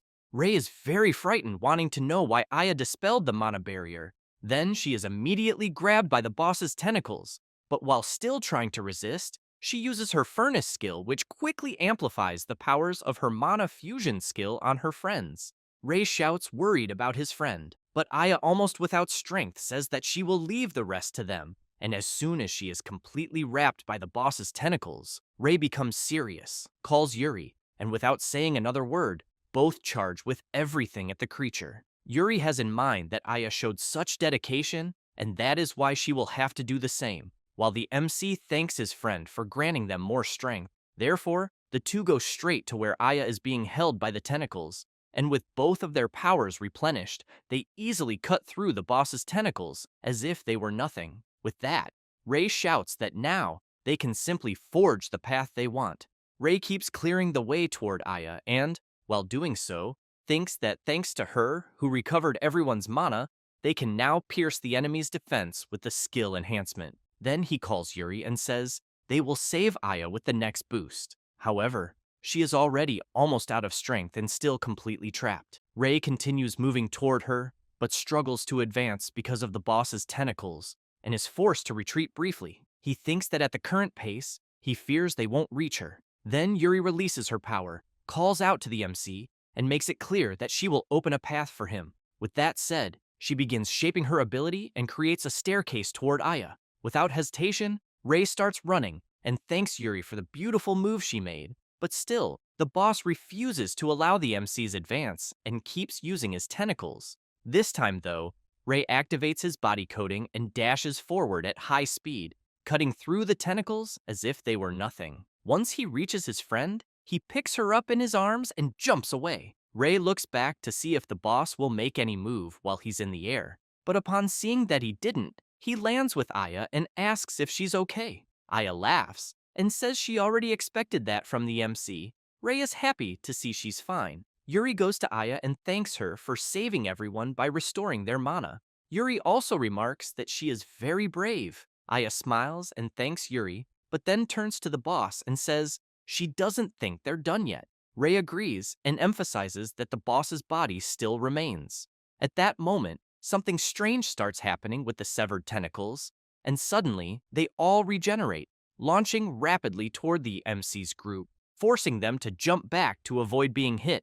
Rei comments that it will be a big problem if the monster keeps regenerating like that. Then one of the tentacles bursts from the ground and tries to hit Yuri, but she dodges, counterattacks the tentacle, and then yells, wanting to know what the MC has in mind, since at this pace she thinks the situation could get much worse. She is surprised to hear the MC calling her and telling her to leave things to him. Therefore, Yuri says that although it's frustrating, she will leave it to him as long as he has a plan, because she doesn't think they'll have much time to deal with the boss. Rei stabs his sword into the ground and agrees with her. Then he rushes forward at full speed, saying he will definitely finish this soon. Yuri looks at his sword and wonders if he will really attack using only his body without any weapon. At that moment, a tentacle attacks, but Rei dodges and thinks that he knows the boss can still regenerate even after being hit once by his abyssal flame. Therefore, he activates his overclock and considers that if he doubles his firepower, things might turn out differently. Then he begins preparing his power and creates his abyssal flame. The boss doesn't stay still and lets out a huge roar. Rei waits for the right moment, and as soon as he sees an opening, launches his abyssal flame skill at the creature, which becomes terrified upon seeing a powerful attack approaching, but unable to do much, is brutally struck and has a hole blasted through its body. With that, the boss is defeated and crashes hard to the ground. Rei breathes in relief, seeing that his attack succeeded. Elsewhere, the god of time and space is very surprised to see his creature defeated. He thinks he never imagined the Reaper would be beaten. He then becomes angry and, still observing them, decides that he will make sure none of them leave alive. While Aya is excited to see that the MC managed to eliminate the creature, she doesn't notice something strange happening behind her, and a strange power begins emerging from the defeated creature, rapidly advancing toward the MC's group. As soon as he senses something approaching, he shouts for everyone to be careful. However, the thing moving toward them stops midway. Rei comments that the strange thing is coming out of the body of the defeated Reaper, and suddenly the entire body of the boss begins to release a strange, dark energy. The MC shouts for everyone to run away immediately and says that he doesn't know what it is, but is sure they need to get out of there as fast as possible. While they run from the strange thing chasing them, the MC thinks he needs to prevent the dungeon from collapsing. Then he looks back worried, thinking there's no way he can die there, until they see a light at the end of the tunnel and shout that it's the exit. However, the dark energy catches up, and Aya, Yuri, and Rei become frightened when they realize they won't escape. But a voice shouts for them to move aside, and a huge magic shield is created, blocking the dark energy from doing anything. Aya is surprised, and the MC looks to the side to see who it is, also becoming surprised. As the person who created the shield gets closer, Rei immediately wants to know who he is. The man cancels his skill, laughs, and says they were almost attacked. Aya thanks him, but asks who he is. The blonde guy says his name is Oikawa Hikaru, and Aya is quite surprised to learn who he is.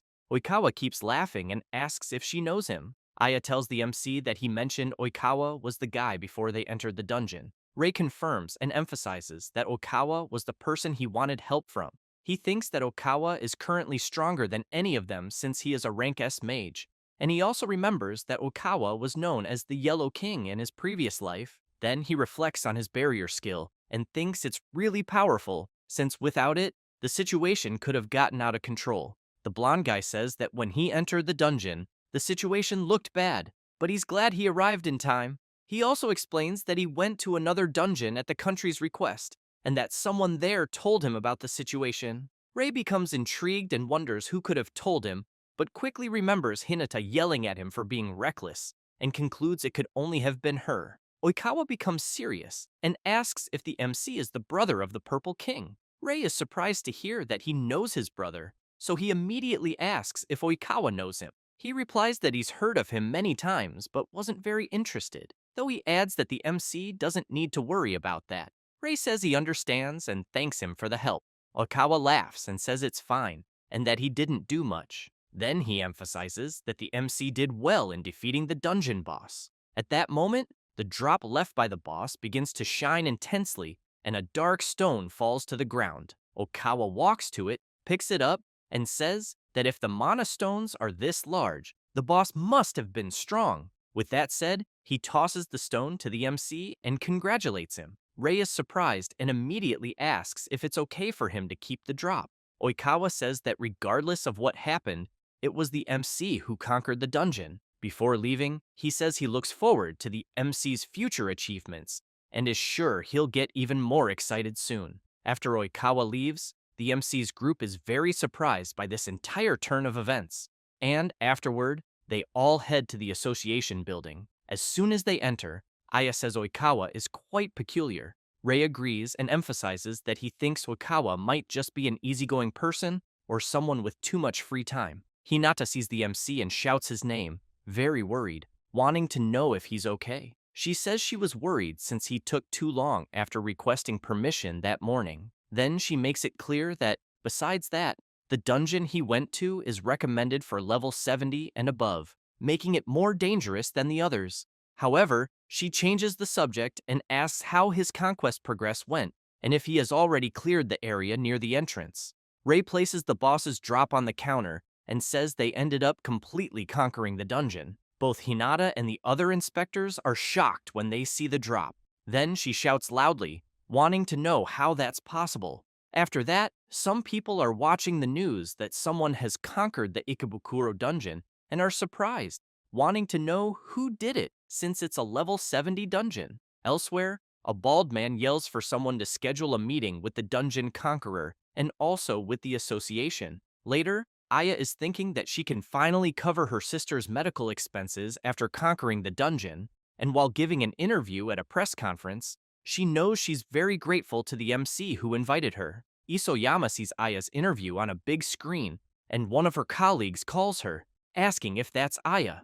Isoyama is completely stunned, thinking this must be a lie. Kurosaki Kai sees the news that his brother is the dungeon conqueror and immediately becomes furious, thinking his brother is a bastard. Meanwhile, someone is receiving a message from another person, asking if it's really true that a colorless one conquered the Ikebukuro dungeon. Then that same person comments that the MC has become a huge scandal and that apparently he's grown stronger. The conversation continues for a while, and finally, the mysterious person sends another message saying that the weakest person conquered the hardest dungeon, which is quite interesting. Oikawa, standing atop a building, messages someone else saying it's exactly as he expected. Meanwhile, the MC is walking through the city and looking up at the dungeon he conquered, thinks it's a good thing he managed to prevent the Ikebukuro dungeon from collapsing. But remembering the help he received, he clenches his fist tightly and concludes he only succeeded because everyone helped him. Then, he turns around and, very serious, thinks that he needs to get stronger no matter what. With that, 3 days pass, and at the association, Hinata sees the MC and immediately informs him that the association is full of people talking about him lately. Ray feels embarrassed and says that's quite shameful, but he changes the subject, calls Hinata, and wants to know if she had something to tell him. She says his group received a request to conquer a certain dungeon. They're surprised, and the MC wants to know why since they've just advanced to rank A.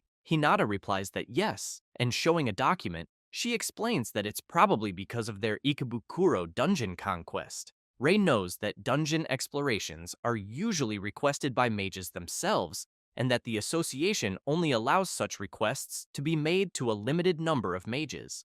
Aya gets excited and says she's sure they're counting on the MC's strength.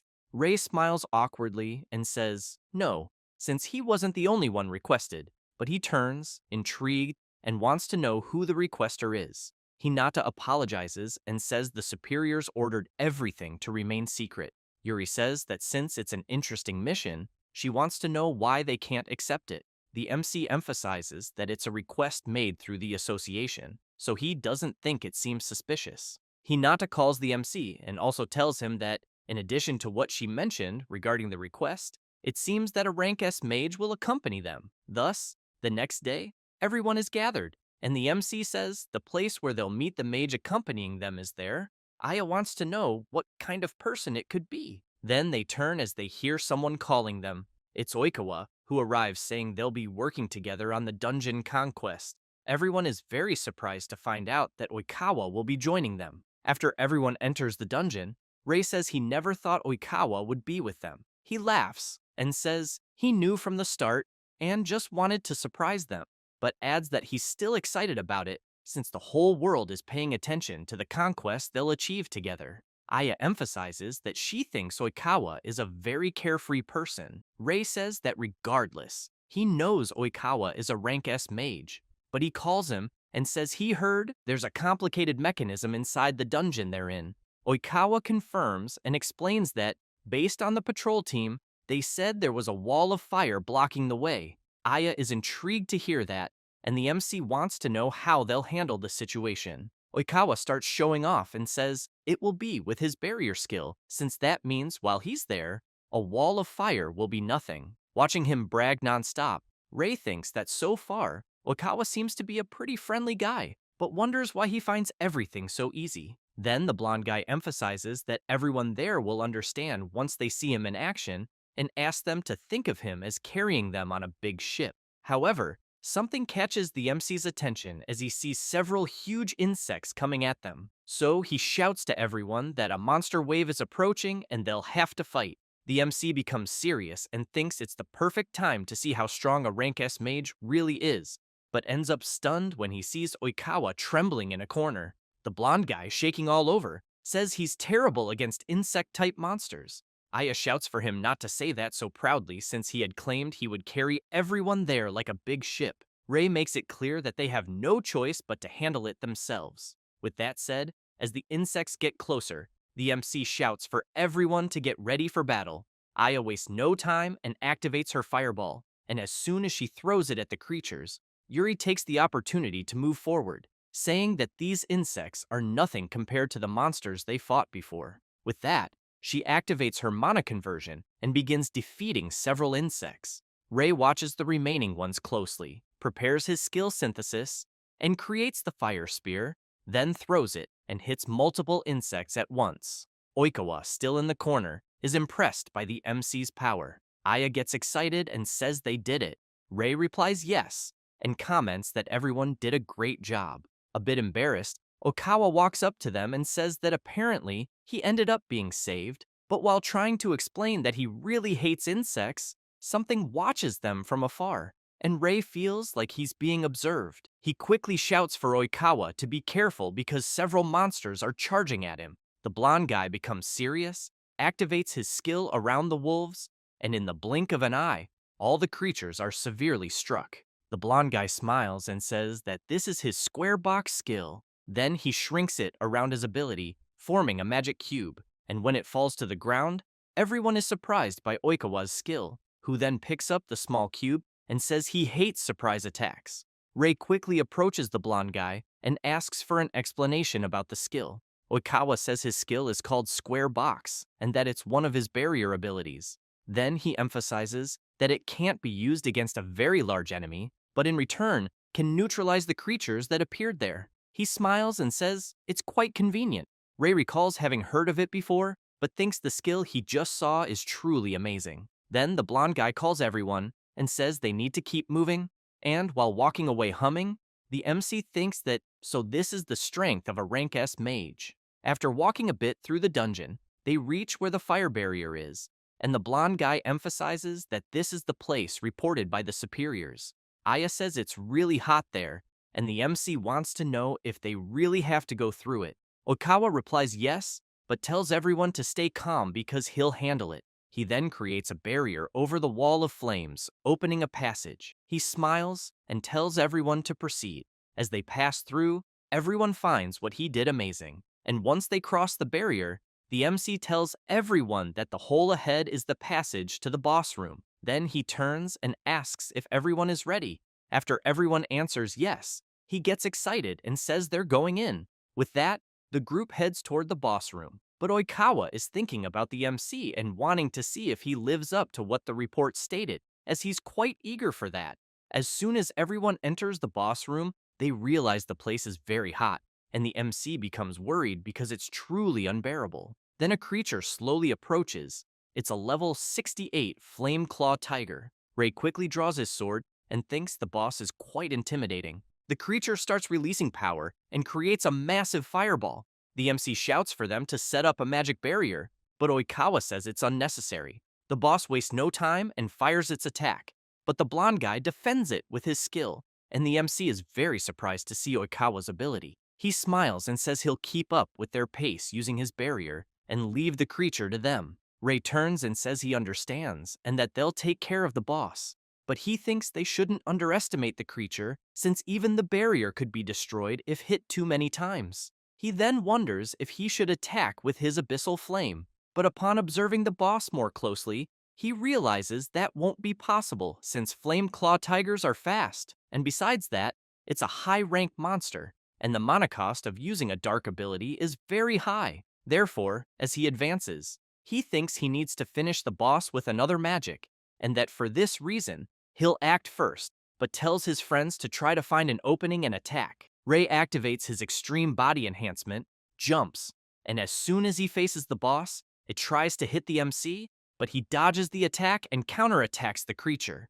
Yuri and Aya prepare their abilities and launch the fireball and mana conversion. The attack goes straight toward the boss, but it dodges the abilities by jumping to the side and then starts to take distance. Very worried, the MC thinks that this was expected, that the creature is indeed strong, and that a long battle would be disadvantageous due to the heat they're feeling. So if possible, it would be better to defeat the creature as soon as possible. The blonde guy observes the MC's performance and thinks that at the pace he's going, his physical strength will run out quickly, so he really wants to see what the boy will do. Ray takes a deep breath, calls Aya and Yuri, and explains that they don't need to hit the boss directly, but can aim for its feet. Yuri says that means the MC has a plan, and Aya shouts that she understands. Thus, both prepare, and Yuri launches her ability, forcing the boss to move. While channeling her power, Aya thinks that in exchange for increasing her mana cost, the furnace effect greatly boosts her firepower.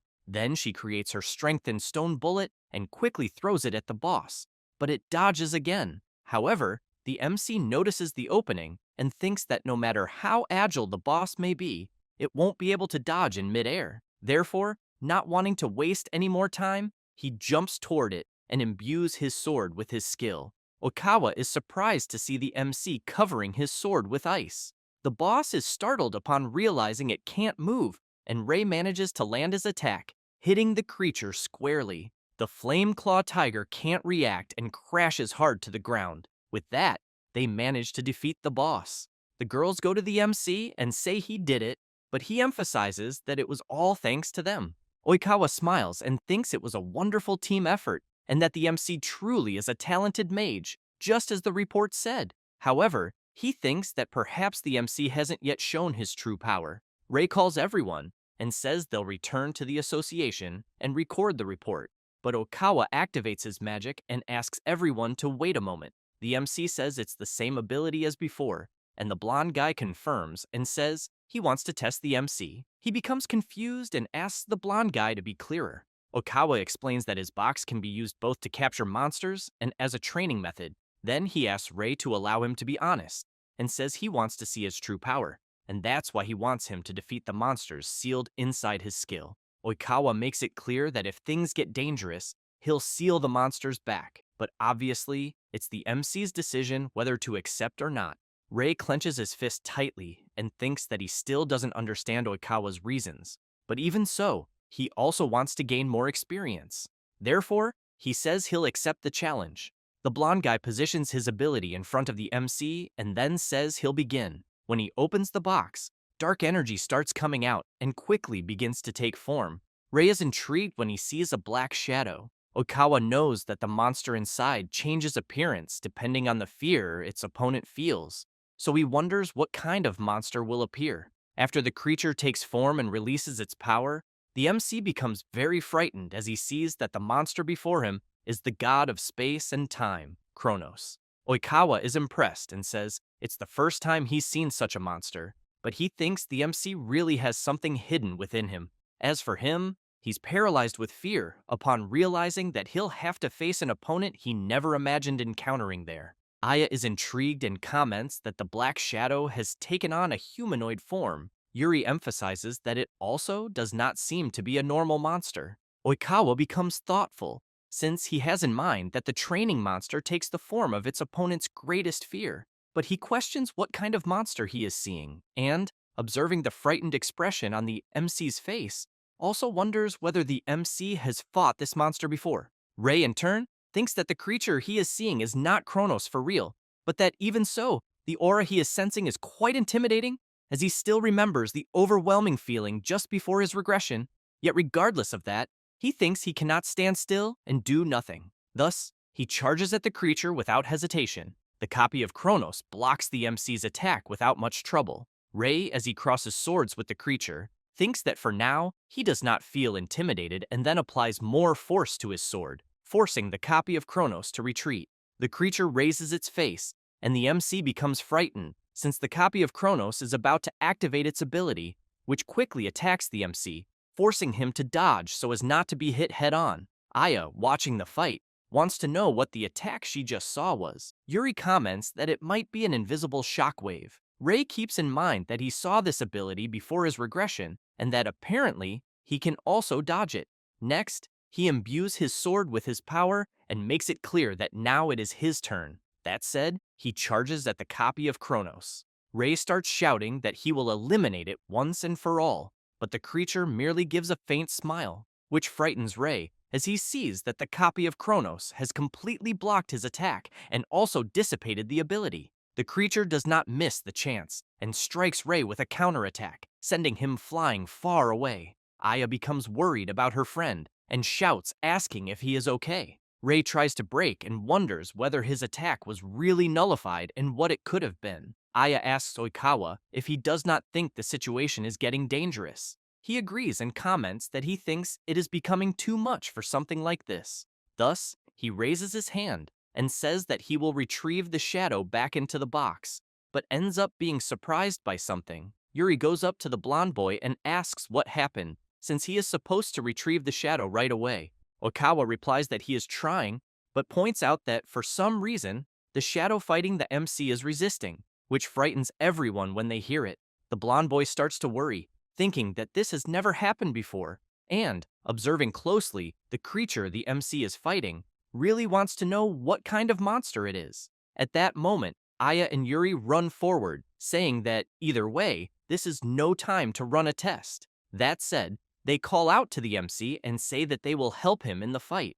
Rei shouts, asking them to wait a minute, but Aya activates her high furnace ability, and Yuri her mana conversion. Thus, as Yuri advances with her monstrous scythe toward Kronos' shadow, Aya amplifies her partner's ability. Yuri tries to land an attack, but has her power completely nullified, leaving her unsure of what is happening. Kronos' shadow, without thinking twice, counterattacks Yuri, hurling her straight into Aya, and due to the force, the two are violently thrown against the rock wall. Rei shouts in concern for them. Oikawa calls out to the MC, apologizes for how things ended up, and while channeling his power, emphasizes that he will try to stop what he did, no matter the cost. That said, he activates the restraining ability of the resistance inhibitor on Kronos' shadow. The blonde boy comments that he managed to contain it, but the creature opens a wide smile and completely shatters the resistance inhibitor. Both Rei and Oikawa are shocked to see the ability broken so easily. As Kronos' shadow approaches them, the blonde boy comments that at this rate, he thinks they will all be annihilated. Rei also starts to worry and reflects that Kronos' shadow can only be using some kind of ability, but he wonders whether it is recreating Kronos' appearance and abilities from his memory until he has an idea after questioning himself. Thus, he calls Oikawa and asks the blonde boy to leave Kronos' shadow to him, as he will deal with it on his own, since he has an idea. Next, as he puts away his sword, Ray thinks that in his past life he only ever ran from Kronos, but he knows that if he hesitates there, he will not be able to move forward. Then, he charges at Kronos' shadow and thinks that the black shadow changed its appearance because of a certain ability. The creature tries to strike the MC with a sword slash, but he manages to dodge at the last second and then shouts that he will simply steal Kronos' shadow's ability. That said, he activates the draining ability, and an intense black energy erupts around the two of them. Soon after, Kronos' shadow begins to have its sword dissipated, as well as part of its body. The shadow, realizing it has been defeated, starts screaming as its body is dismantled. It does not take long for the shadow to disappear completely. Okawa is quite surprised by what he has just seen, so he wonders what that ability was, and, observing the MC closely, also wants to know who he really is. After that, 3 days pass, and Okawa and Yuri are kneeling before a person seated on a throne. Yuri says they are there to report the incident and then calls the man seated there the Blue King. Moments earlier, Yuri had been standing in a corridor when someone approached, and she commented that the person was late. It was Oikawa, and, a little embarrassed, he apologizes to Yuri for making her wait. As they walk away, Yuri emphasizes that she was almost eliminated last time because of him. He comments that he never thought it would end that way. Nervous, Yuri points out that the blonde boy should be grateful that the MC forgave him. Okawa comments that he knows that very well, and then adds that the MC is still an incredible guy, as he is much better than she had reported. But as they approach the door, the blonde boy wants to know whether that guy will ignore the MC or not. When they reach the door, it opens, and as soon as they enter, the person seated thanks the two of them for waiting. This is the Blue King, Hojo Itsuki, who comments that the two did a good job and that they can make themselves comfortable. Yuri apologizes for meeting him right after returning from exploring a dungeon abroad. The Blue King tells her not to worry about it, and says that he was just exploring some in 10 different countries. Oikawa wonders whether Itsuki does not think that is a bit too much. He replies that the association's superiors are quite strict with their employees, and that someone has to do the job, so there was no other way. Yuri comments that she remembers that well, and since Itsuki is the Blue King, thinks he was summoned. Itsuki says that the difficulty of the dungeons is around the level of the Ikebukuro dungeon that she and the king were conquering together. Yuri is surprised, thinking that dungeons of that difficulty exist in 10 different locations, and, observing the Blue King, concludes that, as expected, he truly is a monster. At that moment, Itsuki stands up and asks whether the two of them can talk about the young man named Kurosaki Rei. Both answer yes, and after telling everything to the Blue King, he comments that he understands and that he finds all of this truly incredible. Oikawa emphasizes that he is also very surprised and thus points out that the MC may actually be as strong as him, an S rank, or perhaps even stronger. Itsuki comments that, apparently, the MC's combat abilities are excellent, in addition to him having an ability that allows him to steal an enemy's ability. Yuri thinks that the truth is that there is more to it than that, but that she would feel bad if she said more than that. Itsuki comments that if the MC is such an excellent mage, he truly piques his interest. That said, he makes it clear that he has a favor to ask of the two of them there. After that, elsewhere, Aya is happy, commenting that they did well in conquering the dungeon that day. Rei thanks Aya for the support she provided, but Aya wants to know where Yuri was that day. Rei replies that she had said she had some matters to take care of. Hinata, as soon as she sees the MC there, calls out to him. Rei goes over to her and wants to know what happened. She comments that she really wants to know what he got himself into this time. Rei is confused and asks what is wrong. Hinata explains that he was summoned by the Blue King and that he wants to meet the MC in person. Thus, Rei goes to where the Blue King is. After arriving, Itsuki thanks the MC for coming to meet him. Rei is quite surprised to discover that Hojo Itsuki is the Blue King, who in turn wants to know if the MC is Kurosaki Rei. Rei keeps in mind that in his life before the regression, Hojo Itsuki was known as a true color king even among kings, and not only that, but he also admired him greatly, since there were many reports of the Blue King achieving great feats. And one of his words, that the strong should guide the weak, attracted him. That is why he wanted to become a great person like Hojo Itsuki, or at least, that was what he thought, since last time the Blue King was caught in the torrent of a dungeon collapse and was eliminated in battle. The MC thinks that this happened because he became a shield to protect civilians during the evacuation, thus becoming a hero who saved millions of lives. After remembering all of this, Ray wonders why the Blue King is calling him. At that moment, someone appears asking to reveal a secret. The MC is surprised to see that it is Yuri and asks what she is doing there. Aya is surprised to see that Oikawa is also there and asks what they are doing. Itsuki replies that he will explain. That said, he explains that the two there are recruiting talented people around the world and that they are members of the Apostles of the Sacred Staff. Ray comments that he has heard of this before. Aya says she heard that it is an elite group under the direct command of the Blue King. Itsuki explains that it was actually he who requested that the MC conquer that dungeon, and that he was also the one who had Oikawa accompany them.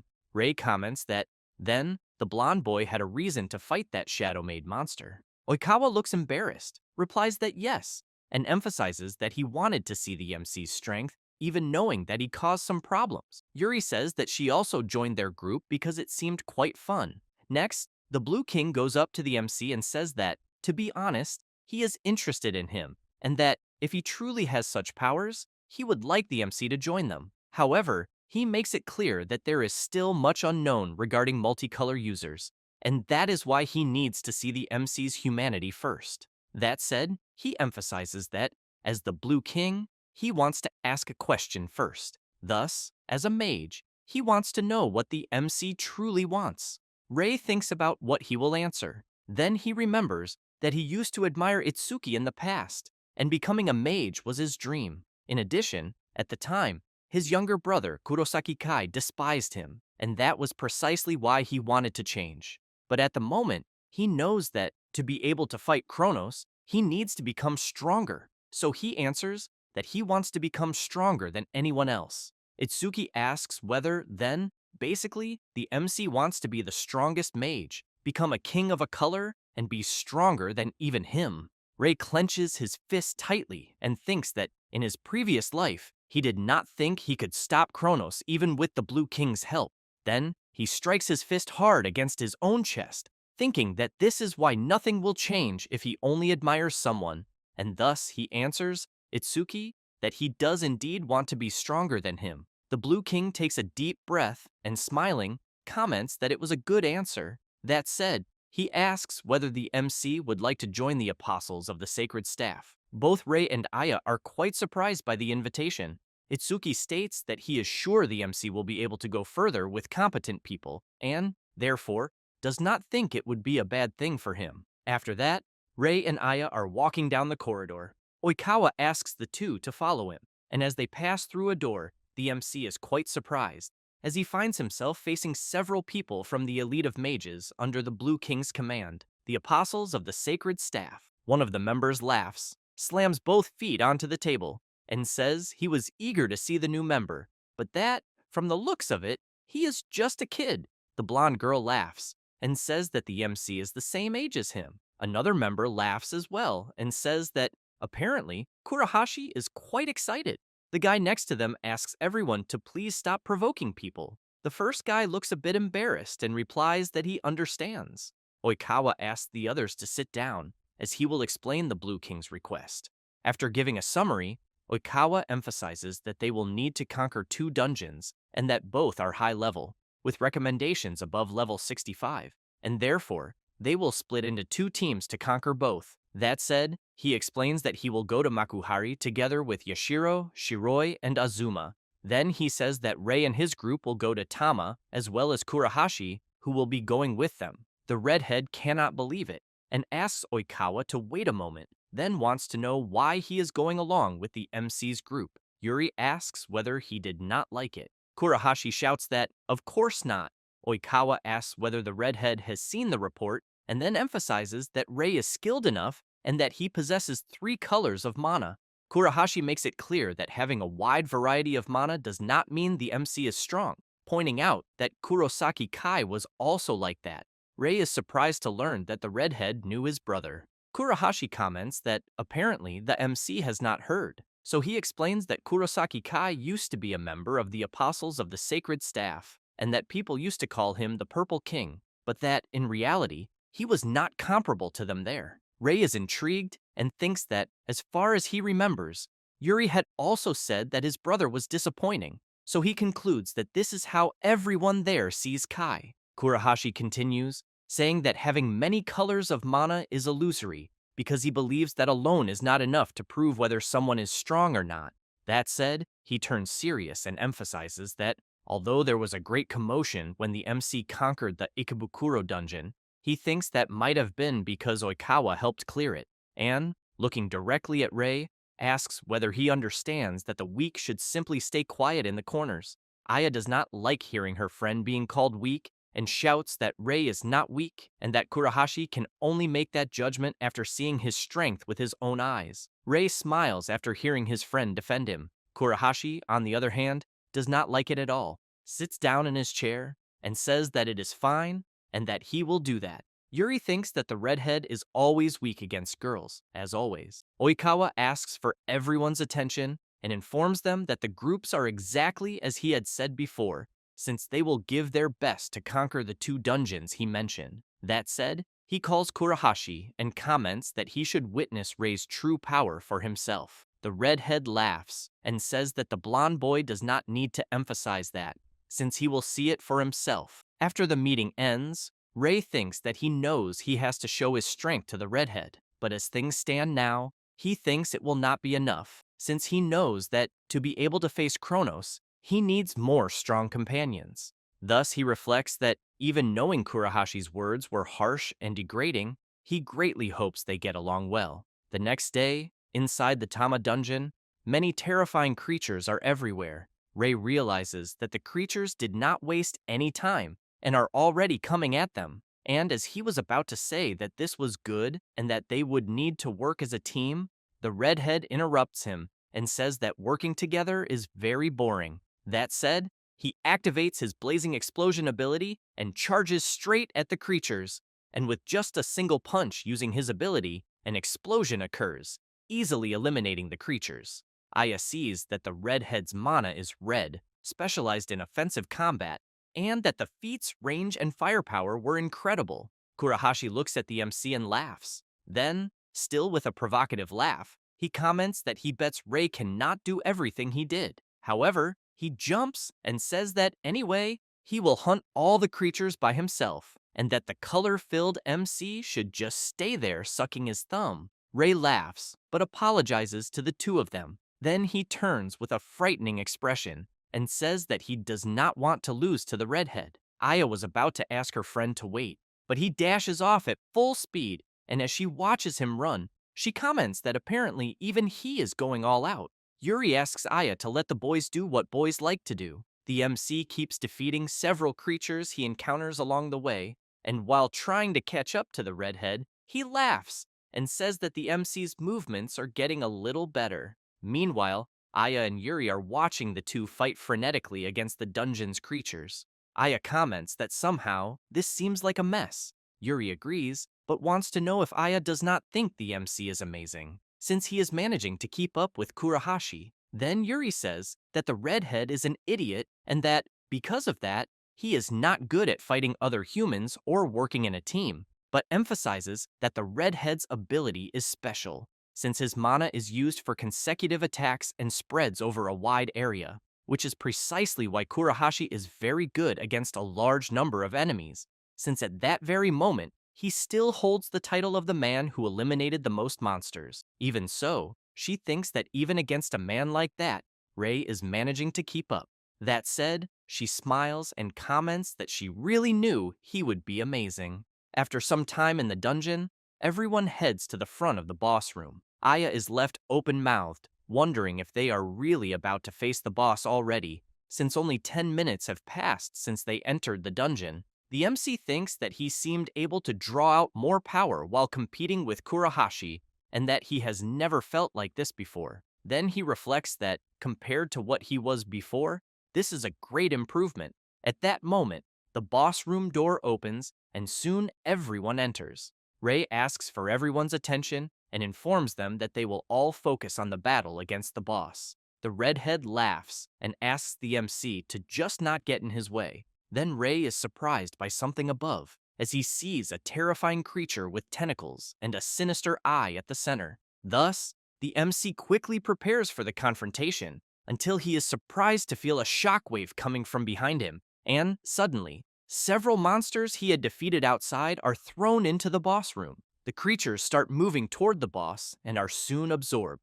After the boss absorbs several creatures at once, the Tama dungeon boss becomes a chimera beast of unknown level. The creature's eye opens and quickly focuses on the MC's group, and it soon starts heading straight toward them. Aya is frightened, wanting to know if the boss really absorbed the monsters. Ray reflects that apparently the chimera is growing stronger by absorbing the other monsters, but observing the creature more closely, he concludes that he has never seen a monster like this, not even in his time before the regression. Thus, he tells the redhead that they need to be careful now. He does not care at all, channels his power, and says that it is not like he would be intimidated by a little monster like that. That said, he charges forward, saying that whoever attacks first will win. Then he unleashes his powerful blow, and a huge explosion occurs at the spot. Aya is surprised and asks if the redhead managed to defeat the chimera by himself. However, Kurahashi is quite surprised, as he sees that the boss blocked his powerful blow with just one arm, and to make matters worse, the other arm is counterattacking. On the verge of being hit, he thinks that he will not be able to dodge. Ray does not waste time and activates his mana hand, which rushes straight toward the redhead and grabs him so that he is not struck by the boss. After the redhead retreats, the MC asks if he is okay. Kurahashi replies with a trembling voice that he will not lose to a colorful like the MC, since he thinks that would be the biggest mistake of his life. Then, Ray notices the chimera trying to do something with the very arm where the redhead had landed his blow, and suddenly, the creature rips off its own limb, which leaves Ray quite perplexed. After that, something starts to happen at the spot where the limb was torn off, and quickly another arm is created. Kurahashi does not like at all seeing that the chimera can regenerate, which, in turn, begins to channel a focused attack. Ray becomes frightened, thinking that something big is about to happen, and while the chimera continues charging the attack, the MC shouts for everyone to dodge. Thus, the boss fires its powerful barrage of energy. Everyone jumps to the sides to avoid being hit, but due to the powerful attack, a huge explosion occurs. The shockwave is so strong that Aya ends up being hit. She tries to get up and sees the damage the boss's attack caused. The redhead asks Yuri what kind of firepower that was that they just witnessed. She replies that she thinks that, apparently, the creature cannot fire another shot. That said, she shouts that they need to seize the chance and activates her ability. Next, she launches her ability at the chimera. The boss closes its arms and wings and withstands the attack. Yuri realizes that the chimera is resilient and that it is quite incredible that Kurahashi managed to burn something like that.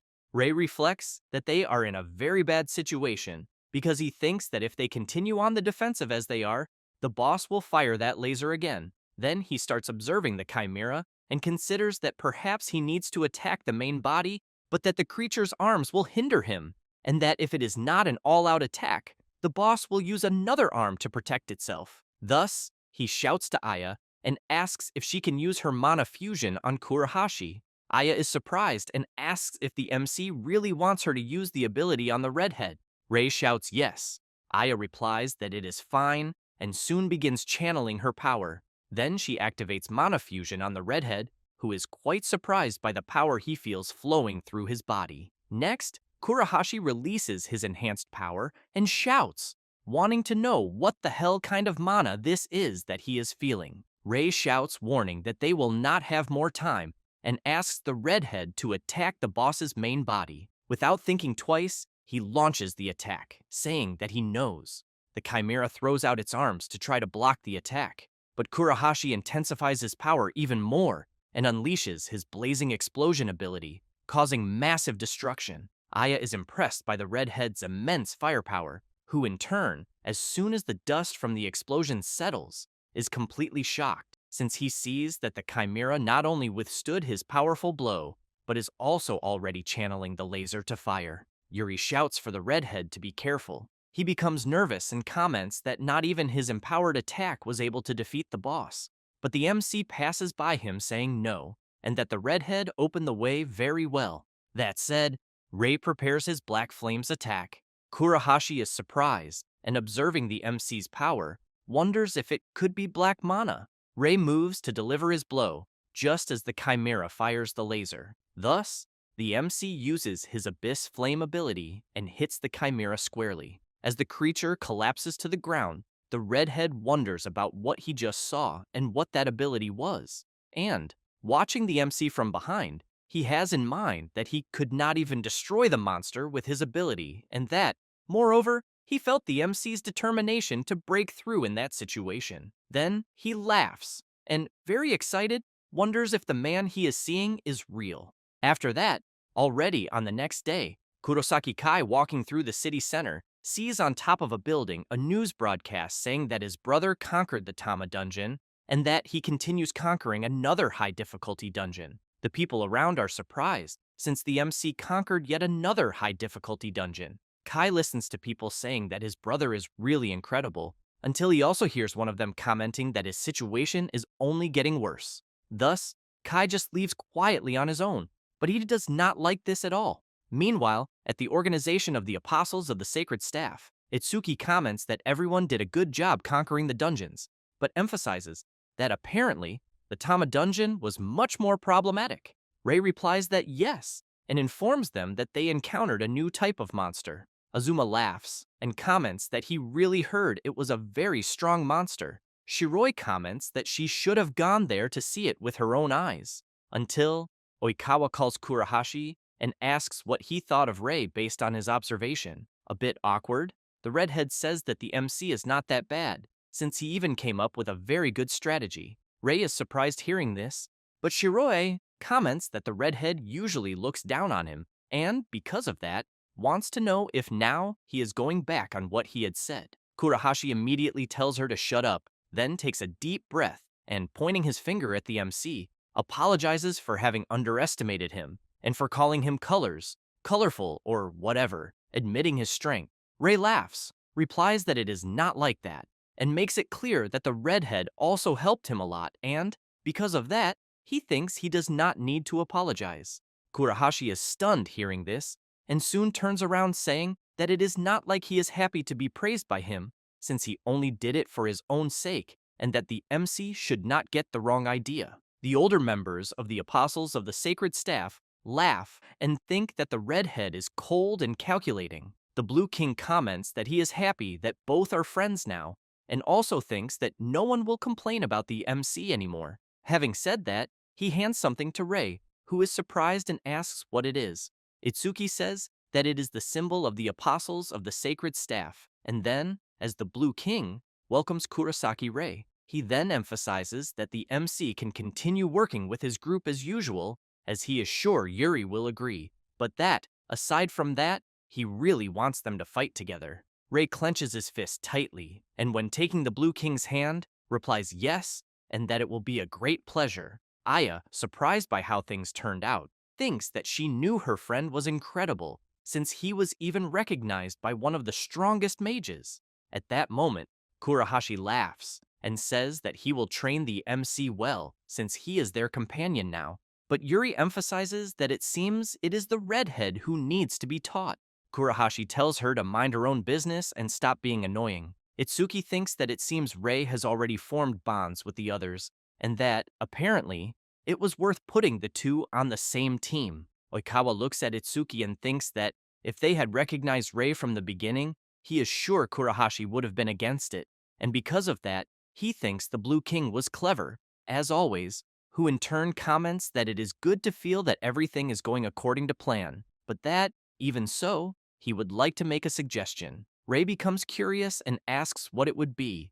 Itsuki extends his hand forward and asks if the MC would like to acquire the title of Black King, which leaves him very surprised by the request. Meanwhile, Kurosaki Kai is nervous, since inside the dungeon, his partners are having difficulties with the monsters. until Goto shouts, asking Kai to use his overclock, and he quickly tries to use it, but nothing happens, and he becomes nervous. Oik calls Goto stupid and says that Kai can no longer use that ability since the day he faced the MC. Kai cannot stand still and tries to attack with another ability. After some time in the dungeon, his partners are very exhausted, commenting that somehow they managed. Kai wants to know what they are doing because they are supposed to keep moving forward. Goto, worried, comments that they have already been inside that dungeon for 5 consecutive days and, because of that, wants to know if Kai does not think it would be better to stop. Kai tells Goto to shut up and walks away, saying that they need to keep going. Goto is astonished by his friend's attitude and asks Oik if it is really okay to keep following Kai the way he is. Oik asks what kind of nonsense Goto is talking about and then starts running, saying that they need to support Kai in this most difficult moment. Meanwhile, Kai is walking through the dungeon, thinking that he needs to conquer it quickly, until he remembers a few days earlier of a girl approaching him and wanting to know if he had a moment. At the time, he replied that he was not accepting interviews, but the girl answered that it was not that, and said that she just wanted to hear Kai's opinion about his older brother, which left him perplexed when he found out. And, on that same day, Kai heard more people wanting to know about his older brother, and after remembering that, he becomes even angrier, thinking that, based on the rumors, he believes his brother was recognized even by the Blue King, since when he was there, they were always talking nonsense about teamwork and other bullshit. In addition, he knew that everyone was looking down on him, but he knows that he will show them who is the strongest in this shit. Meanwhile, in his dimension, Kronos, the god of time and space, is observing the anger of the MC's brother and gives a slight smile. Then, he thinks that he has found an interesting pawn. After that, on the next day, Kai is thinking about when the dungeons appeared and how the entire world changed. It became an era in which strong mages achieved social status. And this also became a turning point for him, since 1 in a million people is the probability of someone having aptitude for 2-colored mana, and he knows that he is one of them. Besides seeming to have a special ability, something truly satisfying, since he even gets away from the teachers, because they, upon realizing who he is, end up keeping to themselves, and that is precisely why he likes this social status, or even the people at school, since they were always hovering around, flattering him, and even his own parents, those who used to keep their distance, began to praise him. Kai thinks that even the apostles of the sacred staff, who claim to be the elite, let him in as the youngest member. However, over time, those people were rude, and because of that, he decided to leave, since that showed that they did not recognize his abilities. But one thing he knew, because one day, while he was in his room, his older brother did not treat him differently, even knowing that he had no talent and was weaker. And even so, his older brother's gaze almost said that he would catch up to him someday, and that made him hate him, since, as someone chosen by the world, his older brother should not dare to look at him as if they were equals. So he knew that was why he wanted to prove to his idiot brother that he was the strongest, because he really wanted him to know that they lived in different worlds. However, he ended up being surprised, because the unexpected seemed to have happened, since his older brother seemed to have surpassed him, until he decides to stop thinking about it, because it no longer matters, since he is a king, and, as he walks through the city, he reflects that he should not sit around doing nothing. At that moment, Kai hears someone calling him. It is Kurahashi, commenting that, apparently, Kai seems to be quite upset.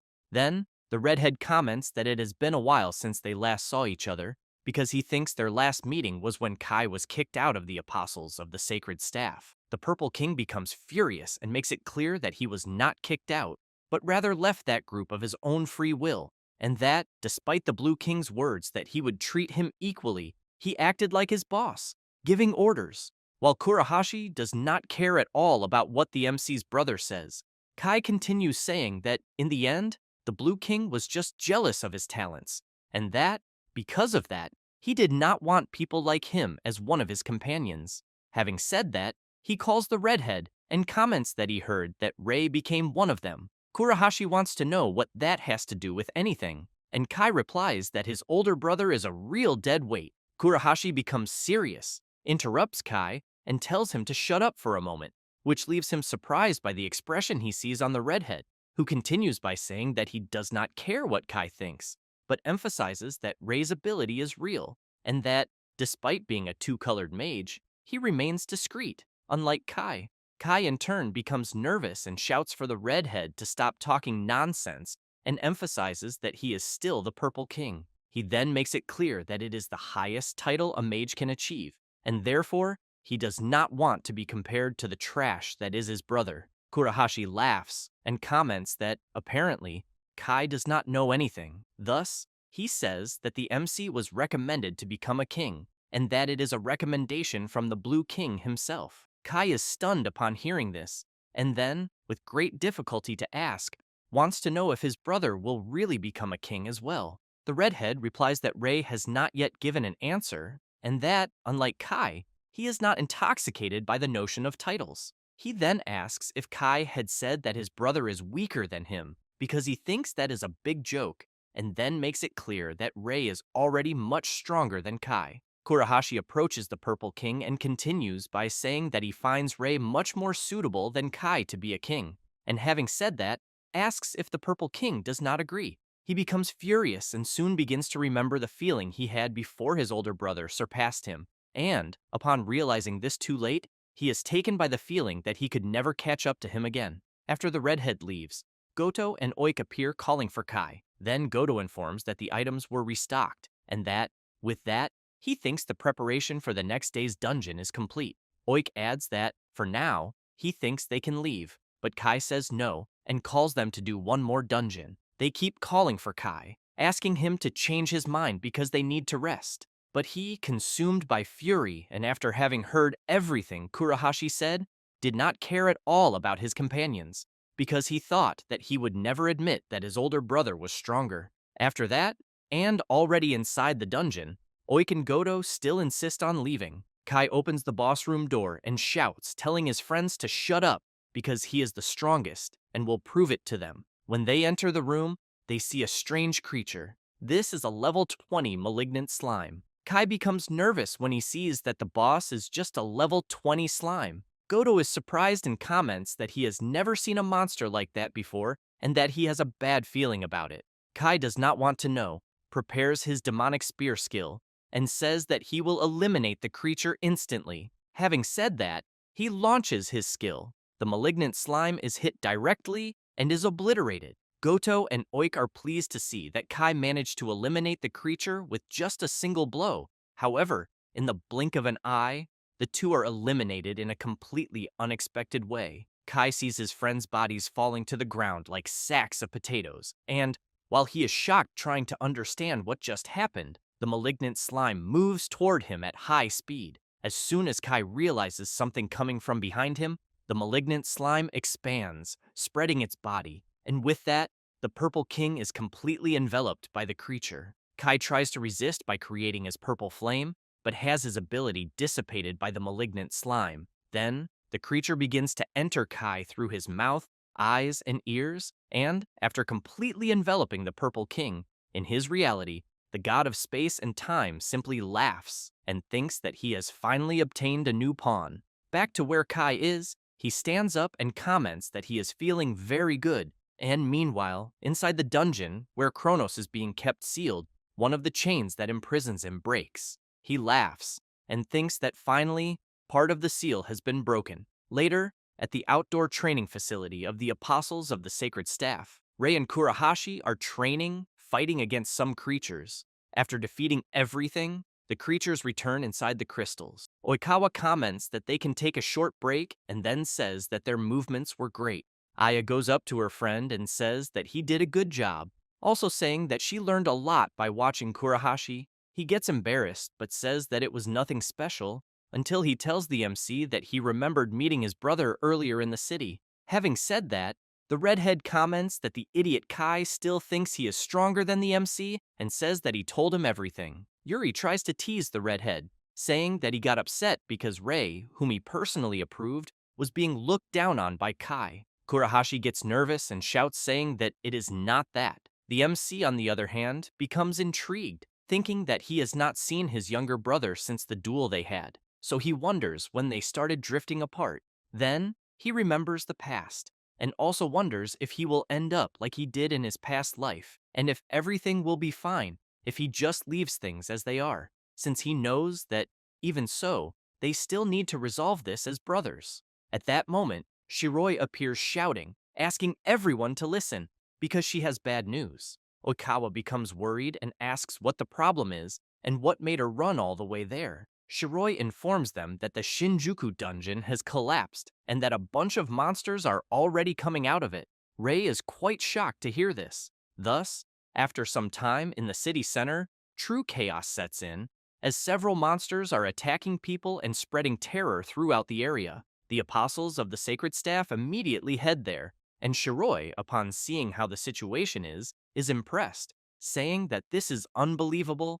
Yashiro wants to know why the monsters are coming out of the dungeon. Asuma comments that the situation is very delicate because there are many people there. Kurahashi also wants to know why this is happening. Rei reflects that the collapse of the Shinjuku dungeon in his previous world should have happened much later in the future. So, completely surprised, he questions why this happened earlier. Oikawa calls everyone and makes it clear that, in any case, that moment was not the time to be thinking, because the Blue King is on his way there, coming from a distant place, and it will take some time for him to arrive, so they will have no choice but to deal with the situation themselves. Having said that, he emphasizes that evacuating the civilians is their top priority, since they need to achieve that no matter what happens.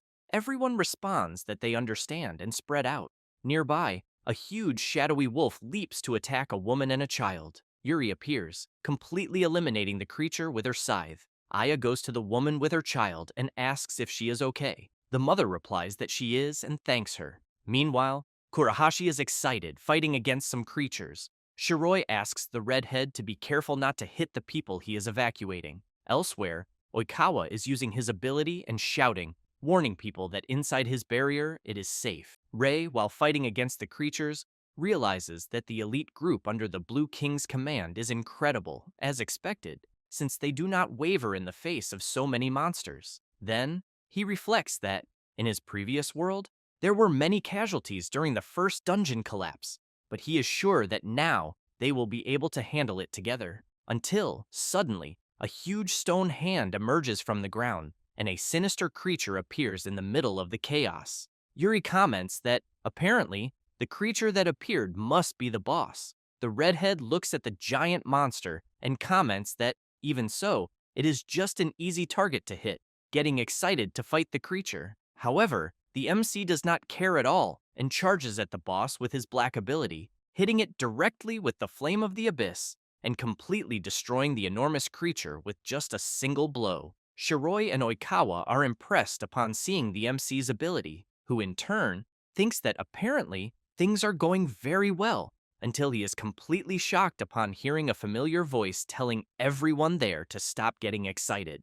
Rei immediately turns to see who it is, and sees that it is his younger brother with a very dark power. Kai approaches Rei and, with a sinister expression and laughing, says that he finally found his older brother. The MC, completely perplexed, asks Kai why he is like that. Kai laughs and asks if his brother is talking about his current state, or perhaps about being there to crush him. Then, he suddenly appears behind the MC to attack him. Rei dodges his younger brother's powerful blow at the last second. Kai comments that Rei dodged well, but wants to know how long he will hold out. Having said that, he charges at the MC again, wanting to know if he thinks he will really let him escape.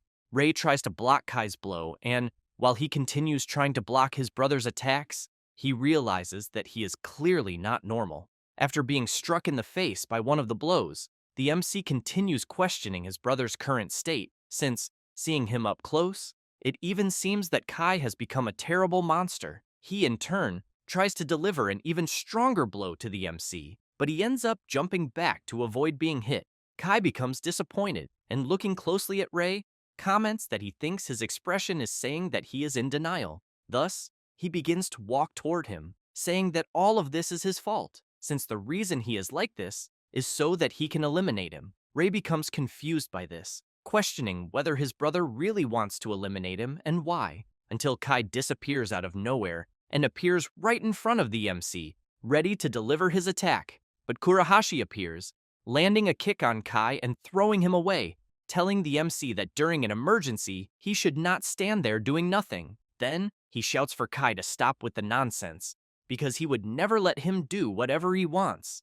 And, having said that, he shouts even louder that the MC is his brother. Ray is surprised to see that the redhead defended him. However, Kai makes it clear that he does not care about this brotherhood talk, since he is there to make his brother realize, once and for all, who is the strongest between them. Thus, he prepares his power and launches it against the two, but there are so many attacks that they begin to spread near the people who are being evacuated. Kurahashi and Rei notice the enormous blast radius of the attacks that pass by them and become nervous, until Oikawa steps in front of the people and creates his barrier to protect them. Then, he keeps in mind that he really wants to help the MC's group with his barrier, but he knows that he cannot simply undo it there because of the number of people who would be caught in the crossfire. Ray shouts, asking his brother to stop the attacks, but he does not care and tells the MC to shut up.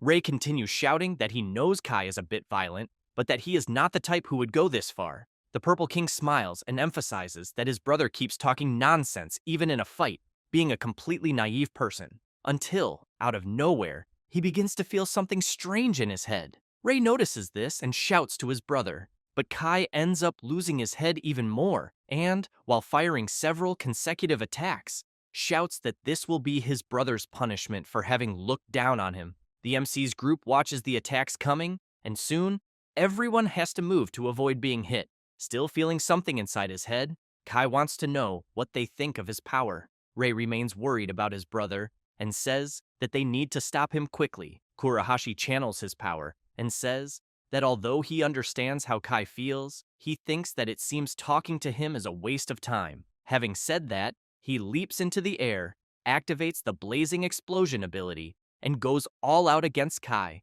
A huge explosion happens.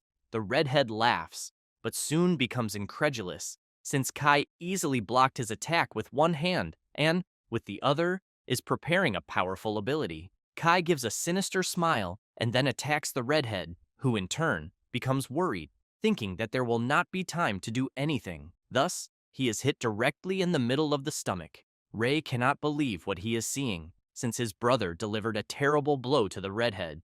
Kai drops Kurahashi's body to the ground, and, while preparing his demonic flame, calls the redhead trash and tells him to get lost. Ray shouts, very worried about Kurahashi, but Kai does not care at all and unleashes the attack. Suddenly, Oikawa's barrier appears out of nowhere and blocks Kai's attack, which he does not like at all. The blonde approaches Kai and says that he has reached that point. Then, he becomes very serious and makes it clear that, in that case, he will be the one to face him. Having said that, he activates the square box ability around Kurosaki Kai. Yuri asks Oikawa to wait and emphasizes that if he uses such an ability against a human, the blonde interrupts her, saying that he knows, and that this will also place a huge burden on the user. But he emphasizes that he cannot simply forgive someone who hurt his friends. However, Kai tries at all costs to break Oikawa's ability with pure brute force, and the blonde is surprised by the damage he is suffering just from the simple fact of trying to continue using the ability on Kai.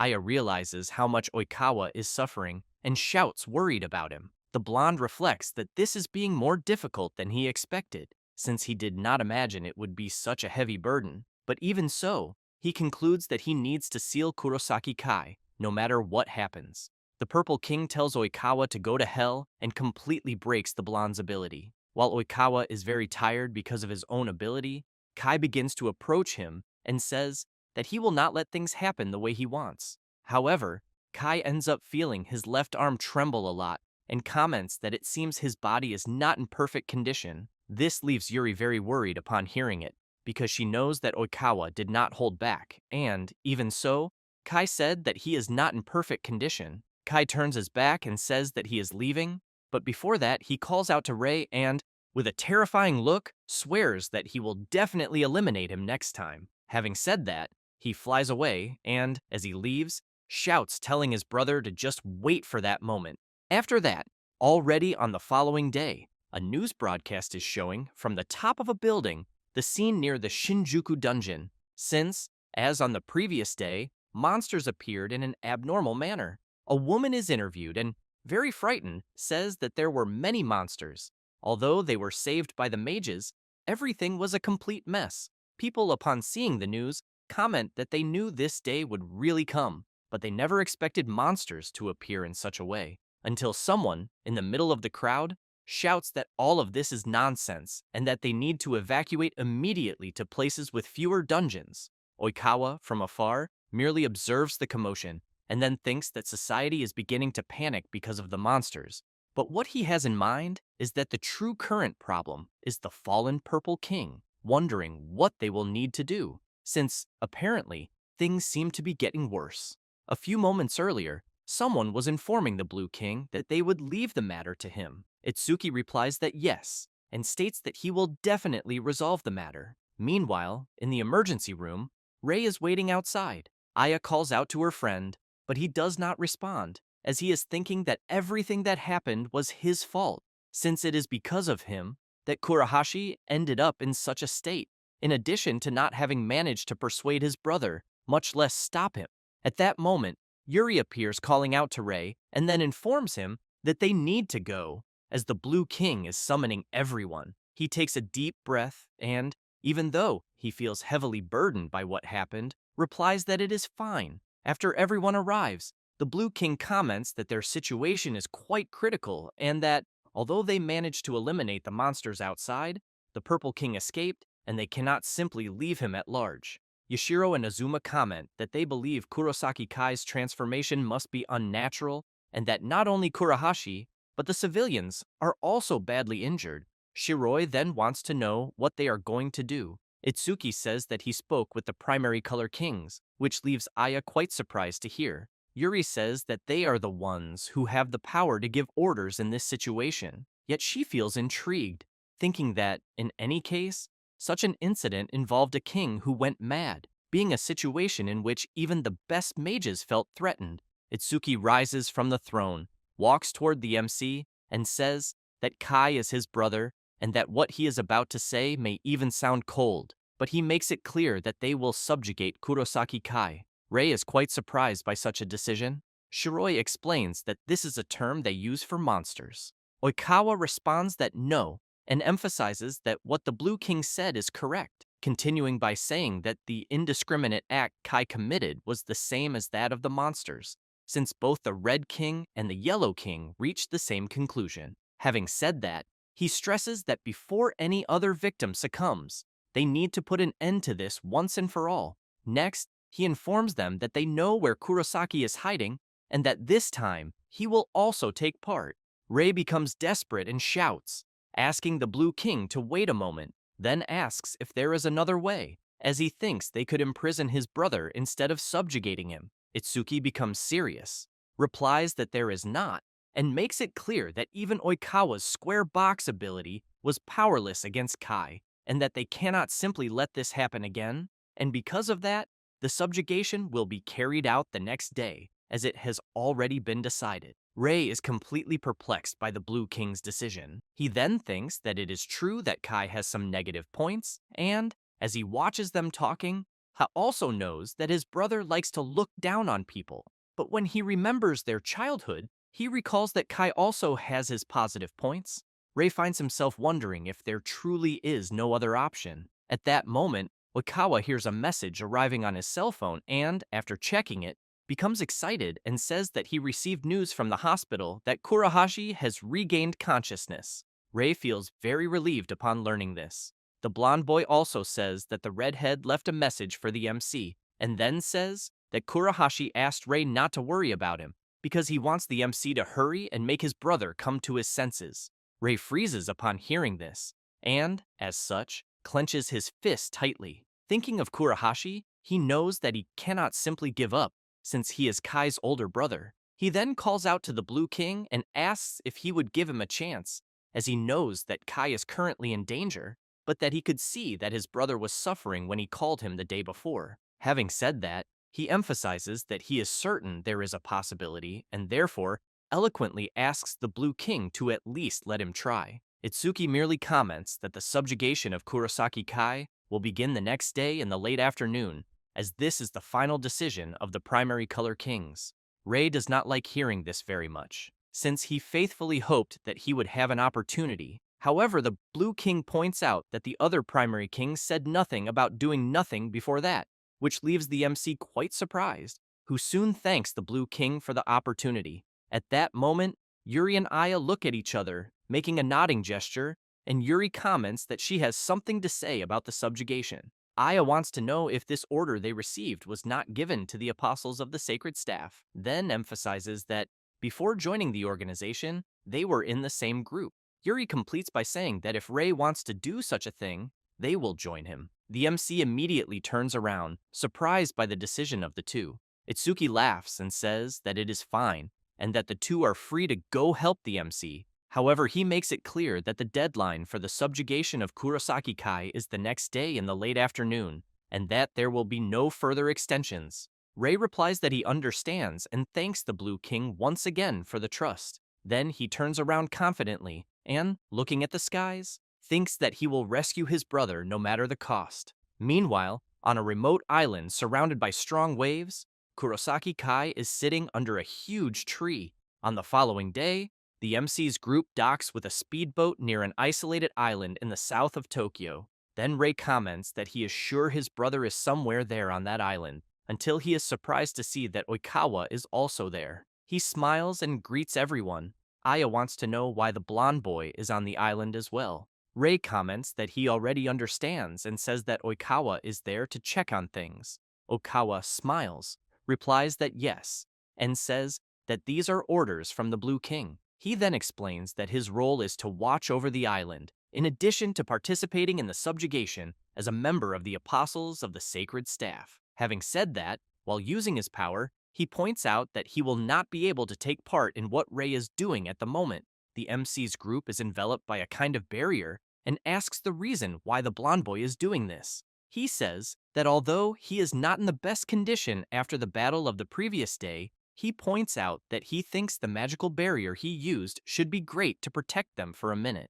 Ray thinks that they arrived on the island at the right time, exactly as Itsuki had said, then wonders if that was the reason after all. Thus, he thanks Oikawa and makes it clear that he is quite confident that he will bring Kurosaki Kai back. Until the blonde boy remembers something and shouts, asking the MC to wait a moment, then says that he can say that Kurosaki Kai's power is real, but that he is not sure if he will listen to him. Having said that, he asks the MC to allow him to intervene one more time. Meanwhile, somewhere on the island, in the midst of a dark forest, Kai is on the ground grumbling. Then he begins to feel a strong headache and thinks that he immensely hates his older brother. With each passing second, Kai feels more pain and thinks that he hates everyone, then delivers a punch to a tree, cutting it in half easily. After the tree crashes heavily to the ground, Kai is taken by a dark fury, which makes him begin to think that he needs to destroy everything. This dark fury takes the form of something that soon begins to try to influence Kai, asking him not to restrain himself and to destroy everything. The dark fury in question is the personification of the god of time and space, Kronos, who is still imprisoned in his dungeon. But, due to one of the imprisonment seals having been broken, he begins to try to manipulate Kai even more. At that moment, the Purple King is enveloped by a powerful energy, which soon explodes into the sky. The MC's group manages to see this power, and soon everyone wants to know what this intense energy is.